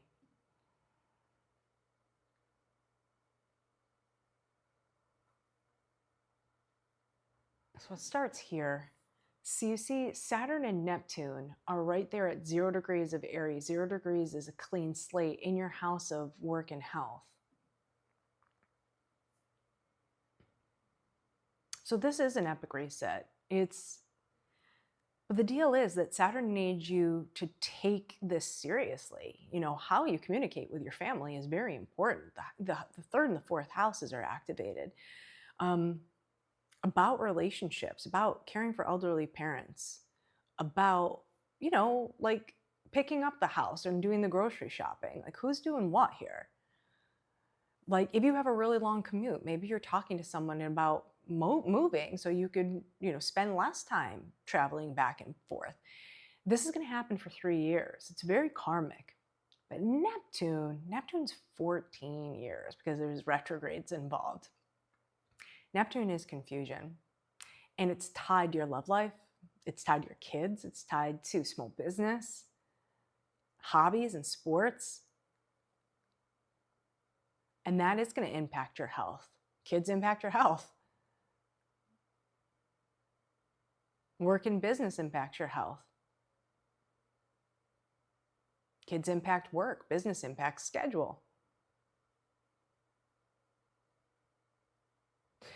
Dating impacts your health. I mean, you can see what I'm saying here. But the takeaway is that health is the priority. Balance is key. You got to keep to your routine, and don't let them sway you, because that's where the delusion comes into play. Now, Mercury retrograde is actually going to help you with this. And I know it's like, Mercury retrograde, roll your eyes, but you're already in shadow when the conjunction hits. So on the 26th is when Mercury actually starts retrograding. And it's in Pisces, in your 5th house of joy. And the sun is already here. So you're having a good time. You are having fun. You're feeling the love. You're playing with your kids. You're going to concerts. So use that energy, right? It feels good. You want more of that, no? So that's why you have to use Mercury retrograde from the 26th to March 20th to actually schedule fun. If fitness isn't on your schedule, you know you're not going. Time block that out. Make time. And I think the best way to do this is group activities, you know? Or if you sign up for an online course, I would make sure that it has a community involved in it, so you can learn and share with other people and grow that way in addition to the lectures. If it's involving fitness and you're a member of a fitness studio, then see what group classes they have. Or maybe this is a good time to finally say yes to going out to like happy hour with your coworkers. Maybe you're going to sporting events, you're playing sports. The key is other people. That's what I have for you, Scorpio. If you enjoyed your forecast, please help us grow the channel. Subscribe, hit the notification bell, and share a horoscope with someone who needs to hear it. Then subscribe to Health as well. Episode 2, Eclipse Biohacks, was designed to get ahead of the eclipse fallouts. Hi Sagittarius, welcome to your February 2026 forecast. I know that I'm a little tardy, so thank you for your patience. We got to dive right in. I already have the Leo full moon pulled up here, and I'm going to go off the cuff on this one, but it's happening on February 1st, and full moons, as we know, are culminations, completions, or endings to something that we started initiating 6 months ago. So you have to think back to the end of July. But what were you starting? Well, here it is. This is your full moon. It's in your big picture house, your 9th house of travel and higher learning and mentorship and self-development and your beliefs, how you see the world, your political stance, your religious affiliations.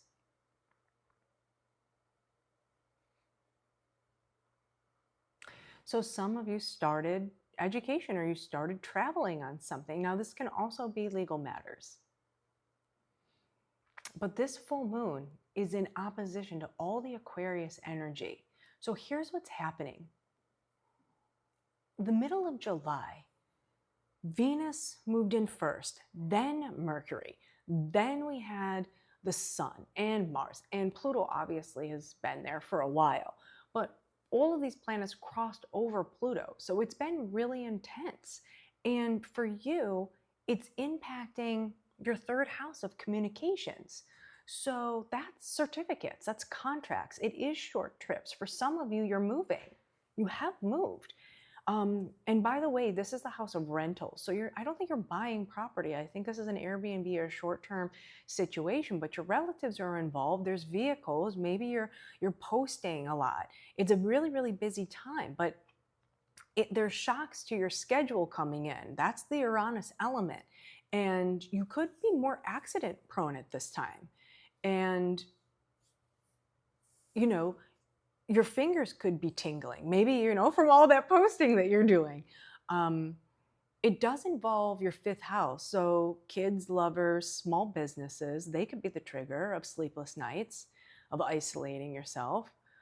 But I think a lot of you are also journaling. And that journaling could actually become a published book or a podcast or something like that. So that, I think, is a great way to use the energy. Very cathartic. Now, there's lovely days. There's lovely days right around the corner, starting on the 3rd. Mercury right here is going to sextile Chiron in your 5th house of joy. You've had Chiron in your 5th house of love and children and small business for a few years now, okay? So you are healing something in that area. And when there is a positive element to Mercury and Venus, right? It's the 3rd and the 4th. Now you get to heal a wound tied to the things that make you happy. So the way that this can play out is that first with Mercury, you could be having a talk with your partner, and that's romantic or business. I say it all the time. It's anyone who you have a close tie to, a contractual obligation. And this could mean that you're taking time off work, you're taking time off because you're moving, you're taking time off to deal with your health. Maybe it's your partner's health, maybe it's the health of your pet. And then when Venus gets involved,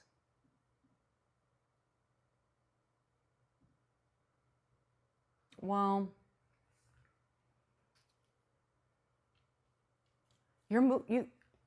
that's your heart, right? So some of you are moving for love. You're spending time with your kids. Maybe you're like, you've given in and now you're on TikTok and Instagram just so you can spend time with them, and that's where they are, so you might as well be there. It's also going to help your business. So maybe if this was involving a certification, maybe like AI certification, Aquarius, then you're applying that to your business right now. You're receiving community support. I know many of my platforms have amazing support, but you're sharing your skills and you're sharing them with groups. So I'm going to say it again: podcasting, presentations. So those are lovely days, the 3rd and the 4th, but the trickier days for everybody, not just you, so don't get down on yourself. We all have to deal with it. Comes in hot on the 5th and the 8th. We're back to Mercury here, and now we've got a square. Squares are tension, squares are conflicts. This is Uranus, the planet of sudden shocks. In your 6th house of work and health. Now moving direct in Taurus. So Mercury is the planet of communication. Uranus is the plot twist. Your partner could get injured. Now you got to take care of them. Or a relative. It's like you're holding down the fort. And then with Venus on the 8th, now it's like you're jumping on the sales call for someone. You're taking over a presentation. Or you're calling out sick. How about that? For some of you, you could get stage fright. It's a little bit of social anxiety. But this energy does lead to the eclipse. Roughly 7 a.m. Eastern.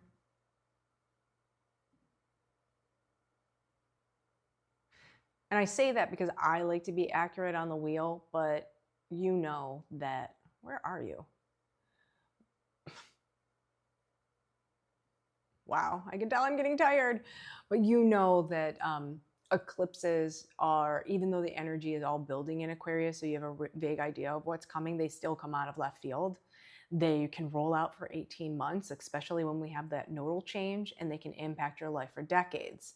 I say it all the time because it is true. And for you, this is happening in your 3rd house of communications, tied to your work and health. So, you know, the positive is that at least this is a solar eclipse. So that is a new moon and a fresh start. Even if it does come with some kind of an ending, it's making room for the new. So it's what you're learning, what you're hearing, what you're saying, your reactions to the news, your reactions to health reports, medical bills, vet appointments, you're working out documents, emails, texts, tons of them.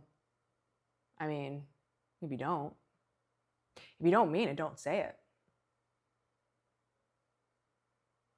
Don't even write it. Don't even think it. Because there's a bigger picture going on for everybody. It's the Great Conjunction. It's happening on the 20th. That's when Saturn and Neptune are going to meet in Aries at 0 degrees. Clean slate, fresh start, epic fresh start for everyone, for the world. There. That's your house of joy. That's happiness. That's love. Right? Didn't I say you could be moving for love? That's children. Did you want children? Do you want a better relationship with your children? Do you want to start a business? Because that's what this is. You just have to stick to a budget. You got to keep it local. Saturn's going to be here for 3 years, and Saturn wants you to take fun seriously. Neptune's dreamy, in and out of here for 14 years, and that's connected to your home life. You want to build a beautiful home life. I get that. Just temper the energy. You have to think about your childhood dreams. You're a different person now. And maybe what you viewed of the perfect home life is just not realistic given all your responsibilities, and that's okay. So don't let that vision board or, that image in your head hold you back from actually having fun, having these experiences, falling in love. Just because your partner's not perfect right? Or they don't want children, or they already have children. If it's true love, you will work it out. That's Saturn, okay? You know, otherwise you got to keep going, or you're going to just get stuck keeping up with the Joneses. Neptune will literally have you escaping happiness. So I say use Mercury retrograde to get your home life in order. And you're already in shadow at this point on the 20th, but the retrograde actually happens on the 26th.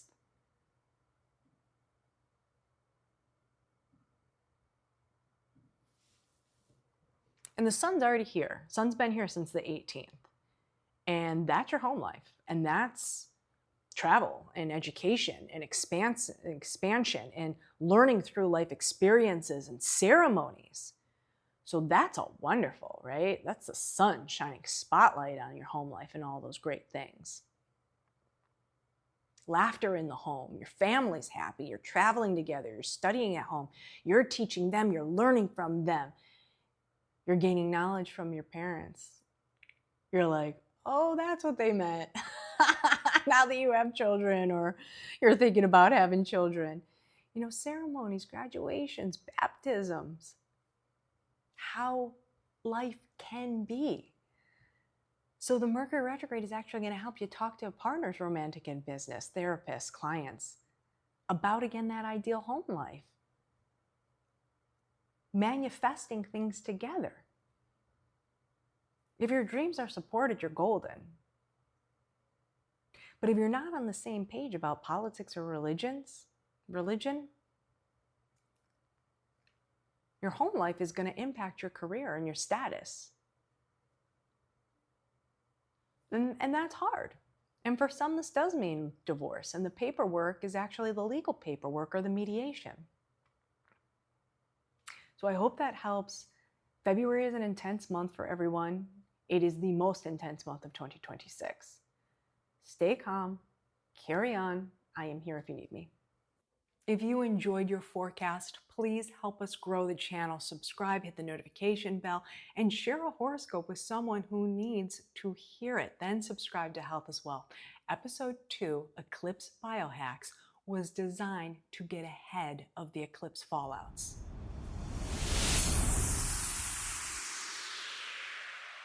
Hi Capricorn, this is your February 2026 forecast. Thank you so much for holding on with me as we roll through these. Now, February 1st is the full moon in Leo. Full moons, as you know, are completions, turning points, are endings. They are major releases. And we have to think back to what was starting at the end of July 6 months ago during the new moon in Leo. For you, it's right here. It's in your 8th house of shared everything, time, money, and energy. So this could mean with another person. This could mean with an institution like a bank, okay? Now, the 8th house is about debt, taxes, secrets, intimate matters, like death, like trust, like control. And remember, this is a completion, so you want to release something. Maybe you are paying off debt. Maybe you're healing from grief or loss. Maybe you're finalizing a divorce, or you could be opening joint bank accounts, right? But it does impact your finances or your emotional stability. That is Aquarius. That's where the energy is in opposition. So all of this Aquarius energy right here is in your 2nd house of personal finances. It is your possessions, it's your relationship with money, it's your investments, it's the stuff that makes you feel secure. So since mid-January, money's definitely been on your mind, that's for sure. Maybe you're investing in your 401, maybe you're selling stuff. You could be making more money, but it involves other people's money. So settlements, debt consolidations. This could be family insurance plans. Mortgages for sure, property taxes. I'm saying that because this energy is tied to your 4th house of home and family. So those are things that are happening right now. Then on the 3rd, you've got some really beautiful energy. That is when Mercury, the planet of the mind and communication, is going to sextile Chiron, the wounded healer, in your 4th house of home and family. So this means this is when you have the money talk about kids and dating and passion projects. It's like spoiling energy. It's lavish dates. It's sending your kids to camp or daycare. But then when Venus gets involved, now your lover, your kids, they make you feel appreciated. If this is a business, your leads are converting, right? They're both helpful because they are healing something about your home life, about your emotional foundation, about your relationship with the past, with your parents, with your roommates. So that's on the 3rd and the 4th, Mercury, Venus, sextile Chiron. The trickier days involved in the Aquarius energy starts on the 5th. We're talking about Mercury again, but now we've got a heavier square here, which is conflict or tension with Uranus, the planet of sudden change.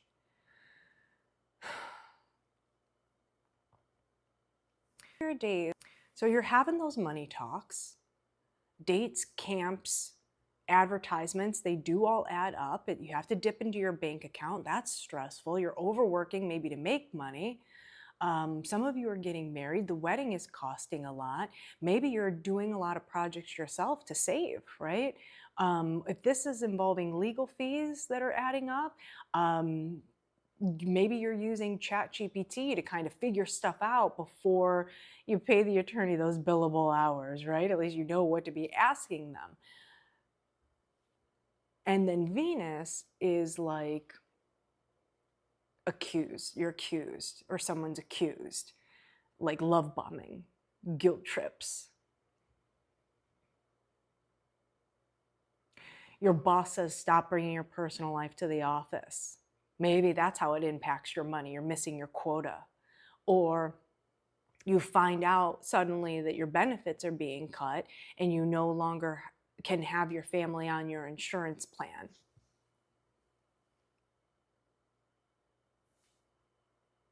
Or that non-marital partners can't be on the insurance plan. And this is going to lead up to the eclipse, which is happening on the 17th.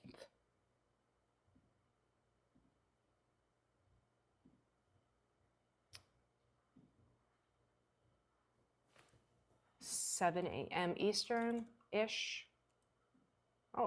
So you're having those money talks, dates, camps, advertisements, they do all add up. You have to dip into your bank account. That's stressful. You're overworking maybe to make money.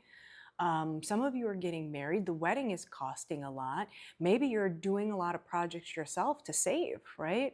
If this is involving legal fees that are adding up, maybe you're using ChatGPT to kind of figure stuff out before you pay the attorney those billable hours, right? At least you know what to be asking them. And then Venus is like accused, you're accused, or someone's accused, like love bombing, guilt trips. Your boss says, stop bringing your personal life to the office. Maybe that's how it impacts your money. You're missing your quota. Or you find out suddenly that your benefits are being cut and you no longer can have your family on your insurance plan.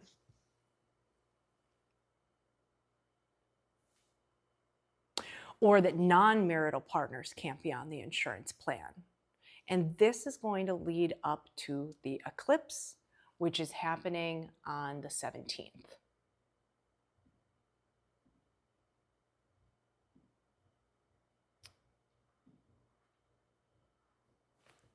7 a.m. Eastern-ish. So you're having those money talks, dates, camps, advertisements, they do all add up. You have to dip into your bank account. That's stressful. You're overworking maybe to make money.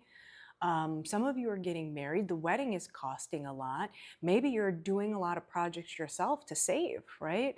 If this is involving legal fees that are adding up, maybe you're using ChatGPT to kind of figure stuff out before you pay the attorney those billable hours, right? At least you know what to be asking them.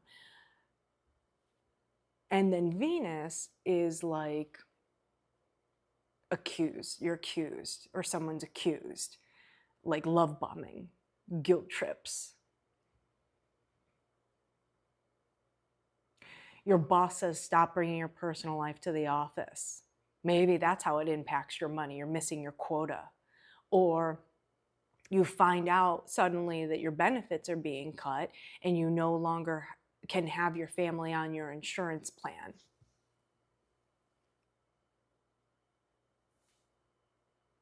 Or that non-marital partners can't be on the insurance plan. And this is going to lead up to the eclipse, which is happening on the 17th.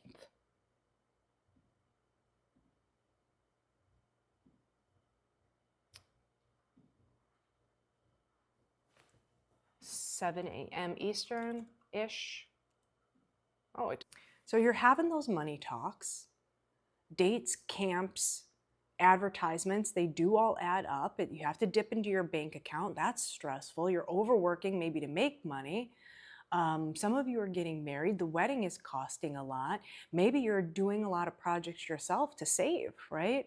If this is involving legal fees that are adding up, maybe you're using ChatGPT to kind of figure stuff out before you pay the attorney those billable hours, right? At least you know what to be asking them.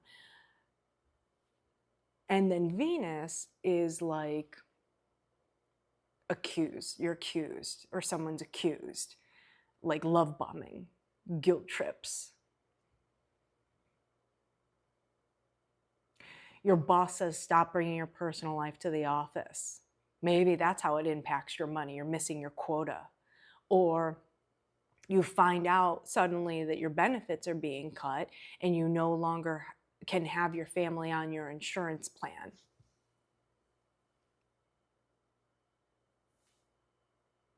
Or that non-marital partners can't be on the insurance plan. And this is going to lead up to the eclipse, which is happening on the 17th.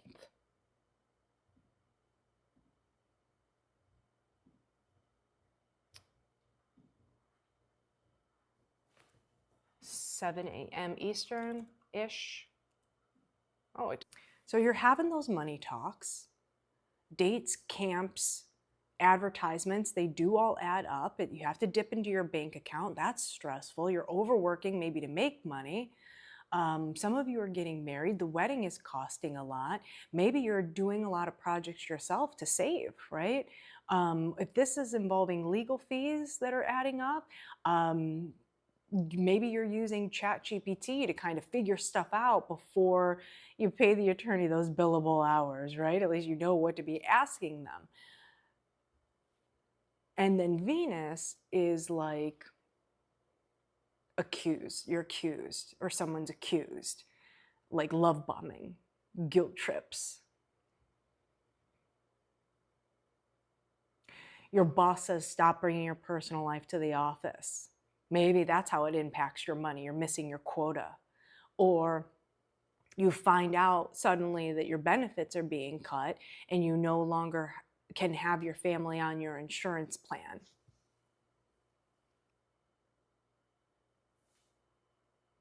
Or that non-marital partners can't be on the insurance plan. And this is going to lead up to the eclipse, which is happening on the 17th. This eclipse is a tricky one. It's a solar eclipse, so that's a new moon and that's a fresh start, but it's squaring Uranus, its ruler, and that means sometimes things have to end in order for the new to start. It's not for you, it's for everybody. And it is money related. It does affect your bank account. Fingers crossed you're getting more money, you're getting a pay bump, you're selling something, your investments are rising. It's just that, like, your lover, your kids, your business is throwing those curveballs. And if you have to, you just got to say, not this time. No, can't, sorry. Because there's a bigger picture going on. And that happens on the 20th in the Great Conjunction, the world reset. When Saturn and Neptune meet in Aries at 0 degrees, and that's happening in your home life. That's the bigger story. So Saturn, as we know, is karma. It's restriction, it's rules, it's limitation. It wants you to take your home life seriously for the next 2 to 3 years. But Aries means that you're leading, you're initiating, and 0 degrees is a clean slate. You know, everybody loves a comeback kid. Neptune, on the other hand, is very different. That is illusion, delusion, haze, brain fog, rose-colored glasses. Yeah, it's about our dreams, but it can run away with the circus. And that's why I'm kind of liking the Saturn-Neptune pairing, is because we can fight for our dreams when they pair together. But you're taking your home life seriously, or you will be. You're putting up boundaries, and that could mean with parents. Maybe this is emotional baggage, but you're budgeting. It's changing how people see you. You're investing savvy. So when Neptune gets lofty, it's a say it, mean it situation. This can really bring smooth talkers into your life, like contractors, like realtors, salespeople. Know your neighbors. Rebuild relationships with your relatives. Some of you are growing your social media following. It all comes down to building trust over time, okay? This is not, oh, the Great Conjunction and that's it. No, I told you, Saturn 3 years, Neptune are up to 14 because of the retrograde. So for you, I'm gonna say building trust over time, so you can see the smoke in the mirror situation. And that's why I want to talk about Mercury retrograde next. And you know Mercury retrograde, that's delays and miscommunications and all that jazz. But in Pisces, it's like you just have to go with it. And the sun is already in, since the 18th, the sun has already been in your 3rd house of communications. So you could be live streaming, you could be road tripping, you know, maybe this is family reunions. So you're definitely one of the signs that should expect travel delays, crossed wires with travel with your relatives, a difference of opinion, especially if you talk about politics or religion. Maybe you post something that starts a buzz, good or bad, but now you have to deal with it, especially if it's bad. Or you're hearing something on the news, or your teacher says something and they don't agree with you. So I think the best way to use Mercury retrograde, because remember, home life is that big story, is I think you should make time for travel. I think you should make time for education. Apply to schools, apply to visas. Yeah, that is your forecast. Thank you again. If you enjoyed your forecast, please help us grow the channel. Subscribe, hit the notification bell, and share a horoscope with someone who needs to hear it. Then subscribe to Health as Well. Episode 2, Eclipse BioHacks, was designed to get ahead of the eclipse fallouts.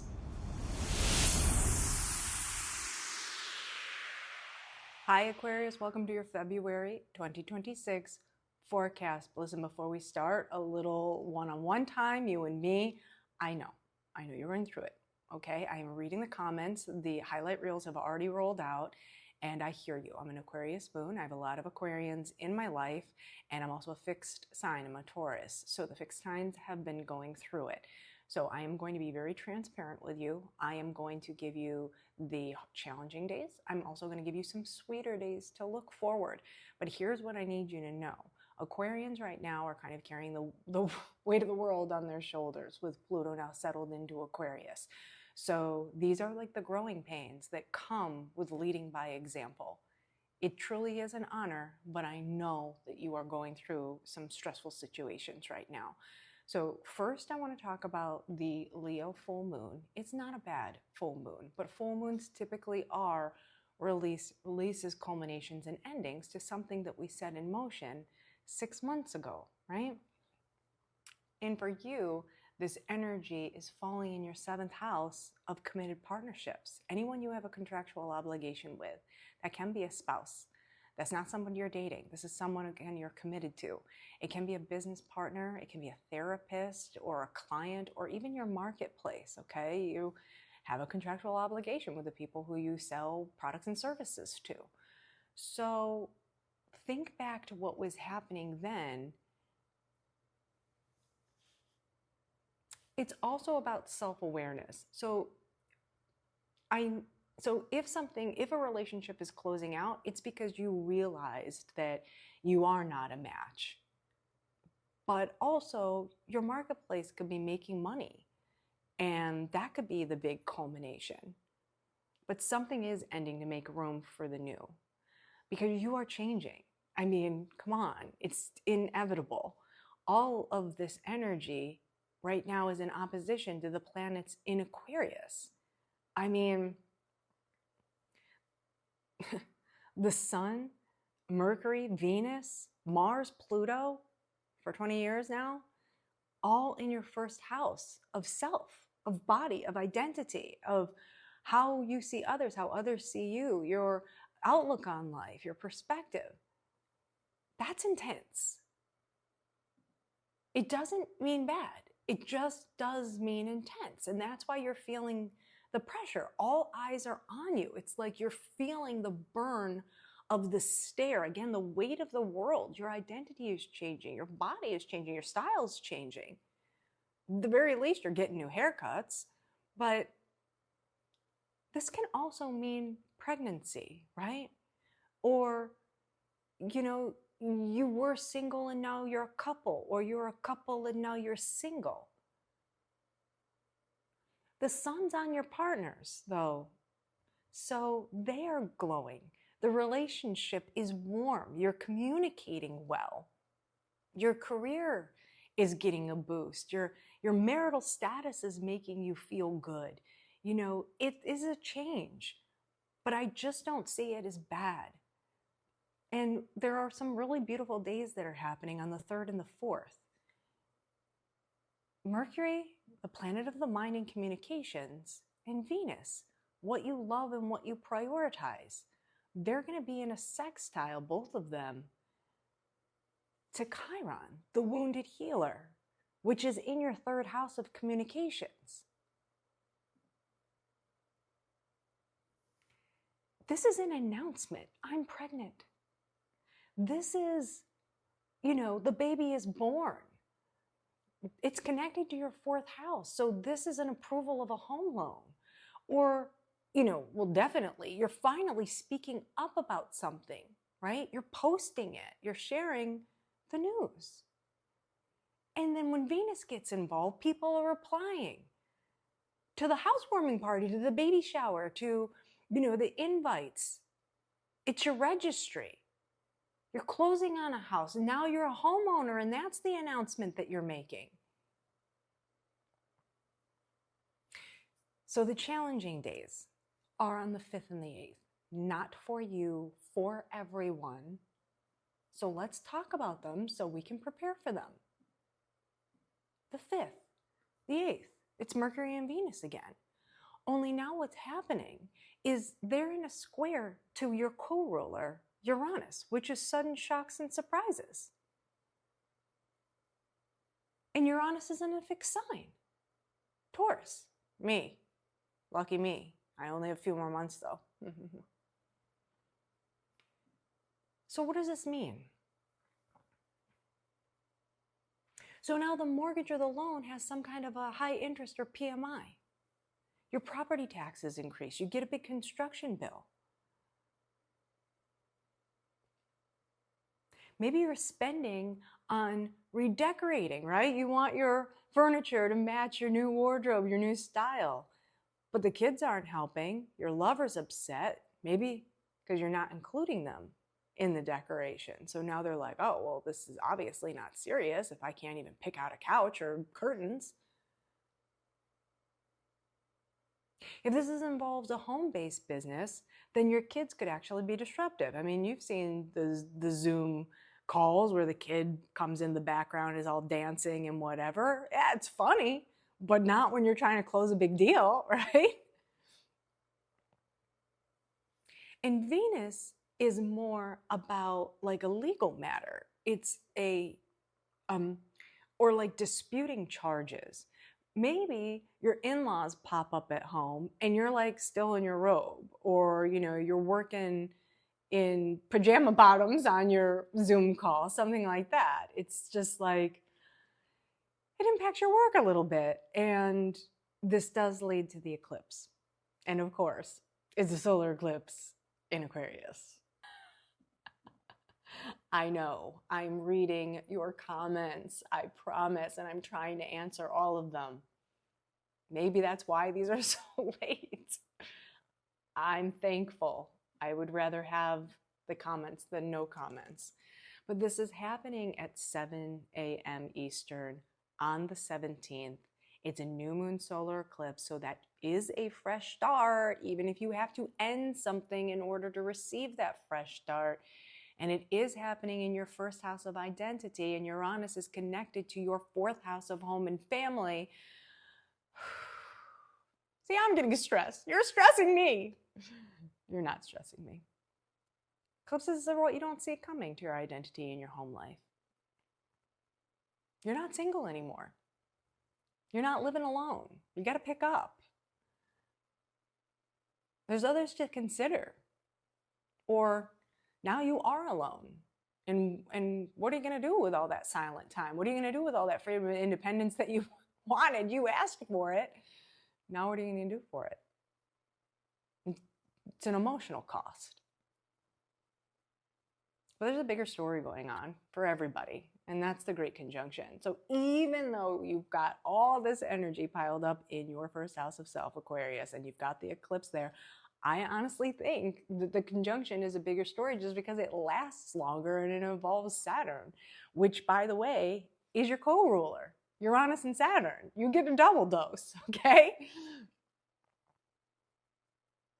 It's on the 20th. And the Great Conjunction is with Saturn and Neptune in Aries. So that's your third house of communications. 0 degrees is a clean slate. Aries is you taking the initiative. So it's how you think, how you speak, how you learn. And Saturn wants you to take it seriously. He wants your words to have meaning, to be powerful. He needs you to stop self-doubting yourself. He needs the mental chatter to stop. So this is when you stop caring what other people say, what other people think, because it's costing you your peace of mind. It's making you sick. But here's the catch. Neptune is delusions, illusions and delusions. It's brain fog. It's wishes, it's dreams. But, you know, it's fantasy. Saturn makes it a reality. So over the next 14 or so years, because of the retrograde, my advice to you is to stop spending on quick fixes. It's like one-off classes instead of getting signing up for a course that actually gives you a certification or a degree that you can apply to something. Or, you're into all these platforms and technology right now because they say it's going to make your life easier. But is it really? And how much are all these costing? The subscriptions add up, right? And this could also be about relatives and neighbors. It's like they are going to still be in your head. So those are the challenges that you have to move past during this great conjunction. And you have to, you will. And that's why Mercury Retrograde is going to be so important for you, because now you can prepare. You can dot all those I's. it's already in shadow. So, you're already feeling the delays of everything that you've got going on. It's like, fine, if this is happening to me, just rip off the Band-Aid. But no, that's not the way it works, right? You have to go through those growing pains. Now, the sun is already in this part of the chart for you, and it looks like it's your first house. It's not. It's your second house of money. So money is good right now. This is what the law of attraction looks like. But Mercury says in retrograde motion, just read the fine print, get it in writing. If this is child support, if this is dealing with beneficiaries, if this is loaning money to someone, to lovers, it's tied to your fifth, you're coming out of pocket for it.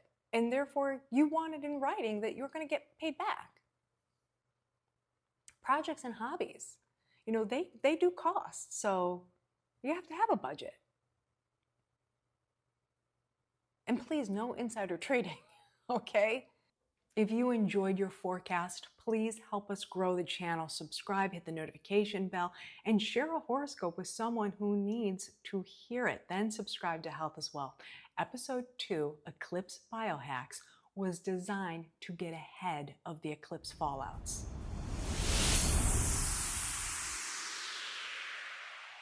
Hi Pisces, this is your February 2026 forecast. Thank you for your patience, not only with me getting out the horoscopes, but the fact that you always go last. However, don't think I don't know you don't use the timestamps. I'm not offended, I use them too.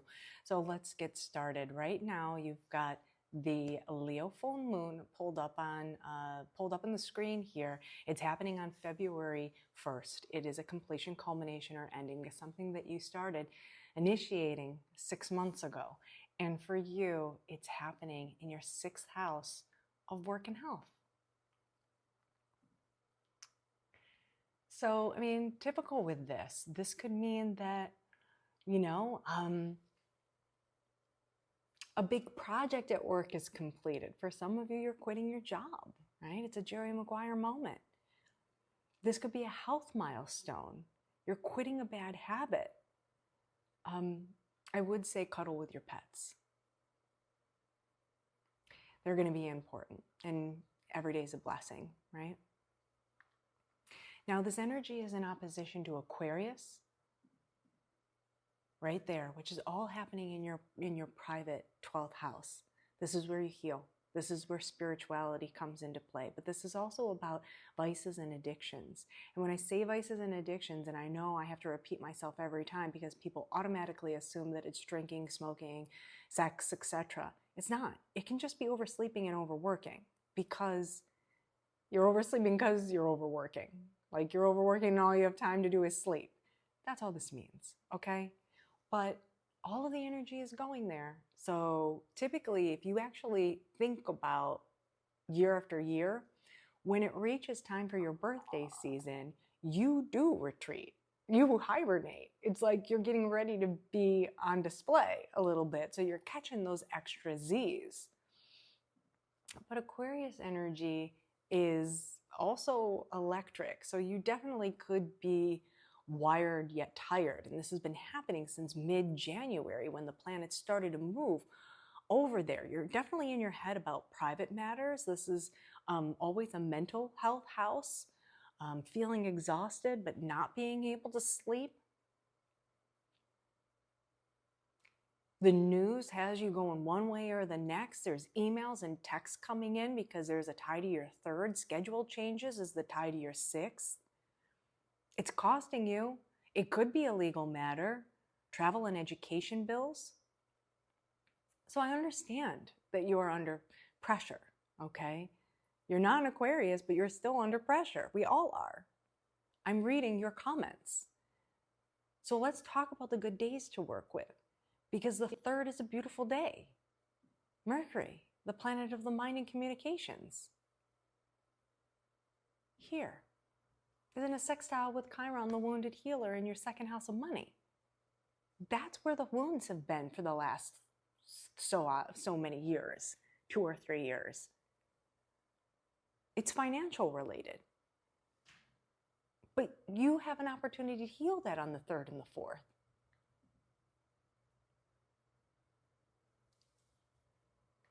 because it's like you're toiling away at some kind of creative project. Maybe you're journaling, maybe you're writing song lyrics, you know, maybe you're doing all those wonderful Pisces things that you do, but in an Aquarian way. And then something clicks. Maybe it's a conversation. It's with someone local, like your neighbor, a relative, a barista. For me, it's Cheeseburger Chad. I gotta tell you guys about Cheeseburger Chad sometime. I adore him. But it is out of the blue, right?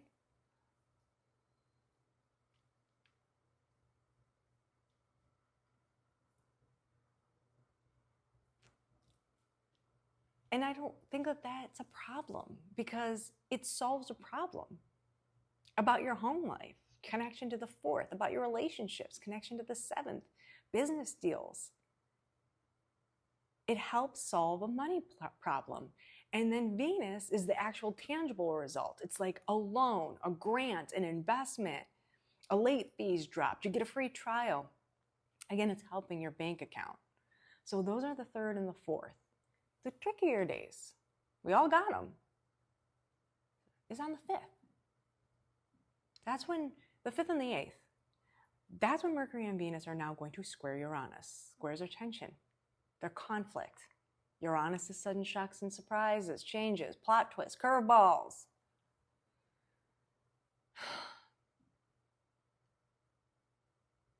So you could get sudden news about your home and family, your parents, your roommate.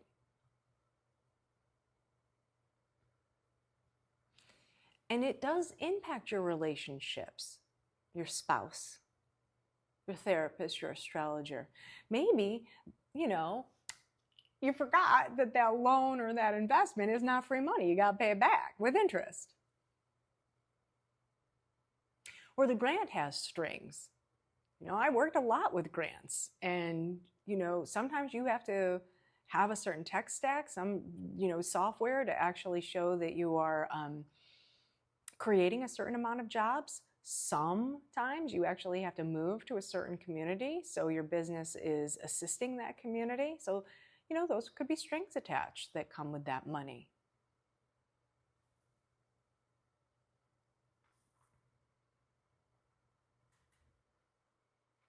Or like movers could jack up prices. But this leads us to the eclipse. And the eclipse is happening on the 17th. Of course, in Aquarius, it's a solar new moon eclipse. That's a fresh start, but I am telling everyone, sometimes you have to let go of something in order to have the fresh start. And it is in your private 12th house. What are you carrying on to, holding on to? Because it's messing with your head. So let it go and use this eclipse to heal.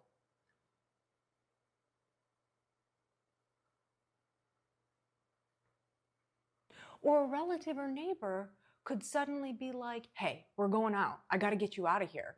You know, you've been cooped up in this room for too long. Get your sneaks, we're going for a walk. Or, you know, grab your jacket, we're going to listen to some music. That's what this is. And the eclipse is happening on the 17th. Of course, in Aquarius, it's a solar new moon eclipse. That's a fresh start, but I am telling everyone, sometimes you have to let go of something in order to have the fresh start. And it is in your private 12th house. What are you carrying on to, holding on to? Because it's messing with your head. So let it go and use this eclipse to heal.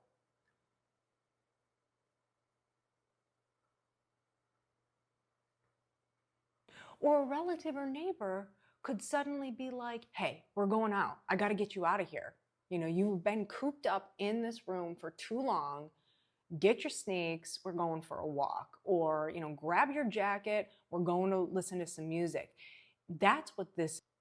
Creative talents lies in the 12th house.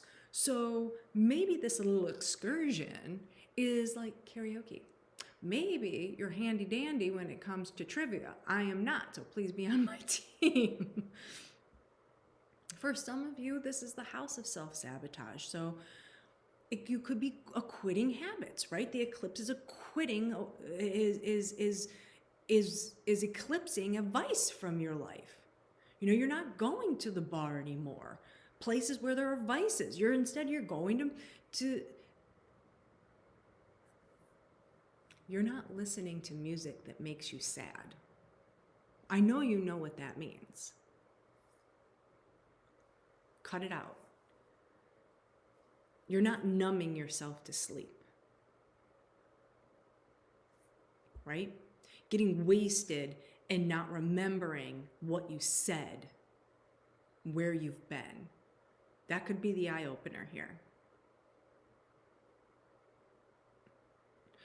But even as powerful as this eclipse is, at least in my opinion, it is nothing in comparison to the Great Conjunction that's happening on the 20th. It's just the Great Conjunction is going to last longer. It's involving Saturn and Neptune. It's on the 20th.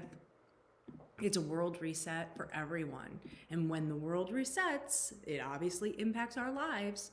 So Saturn and Neptune for you are landing right here in your second house of money.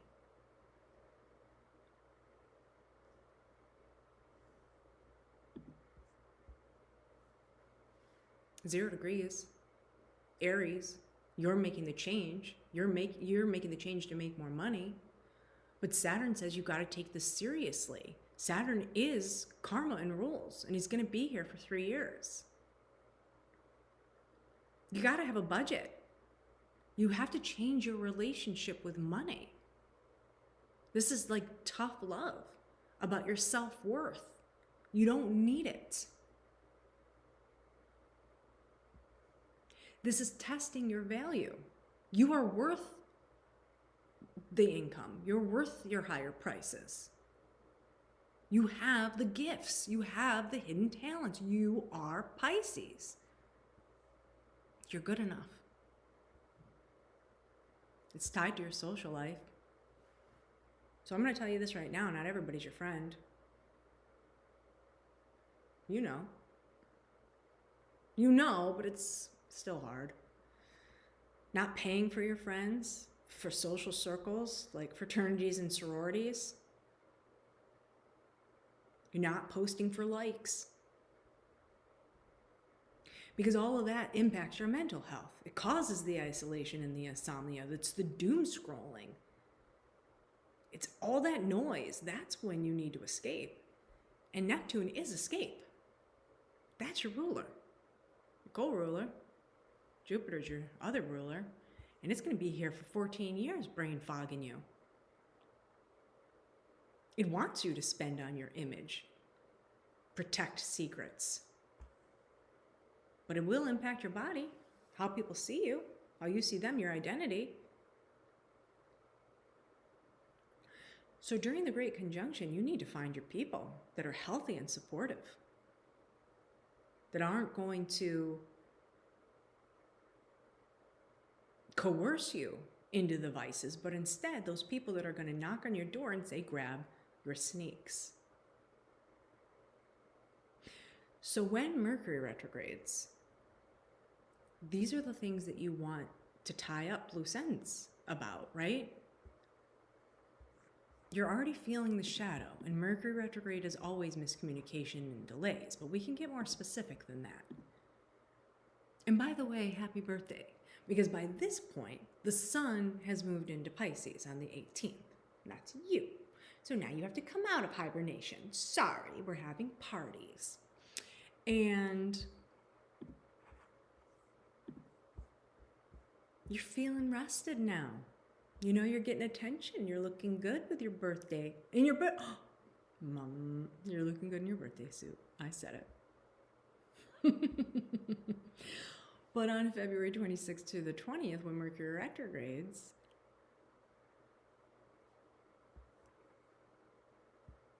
it's tied to your home life.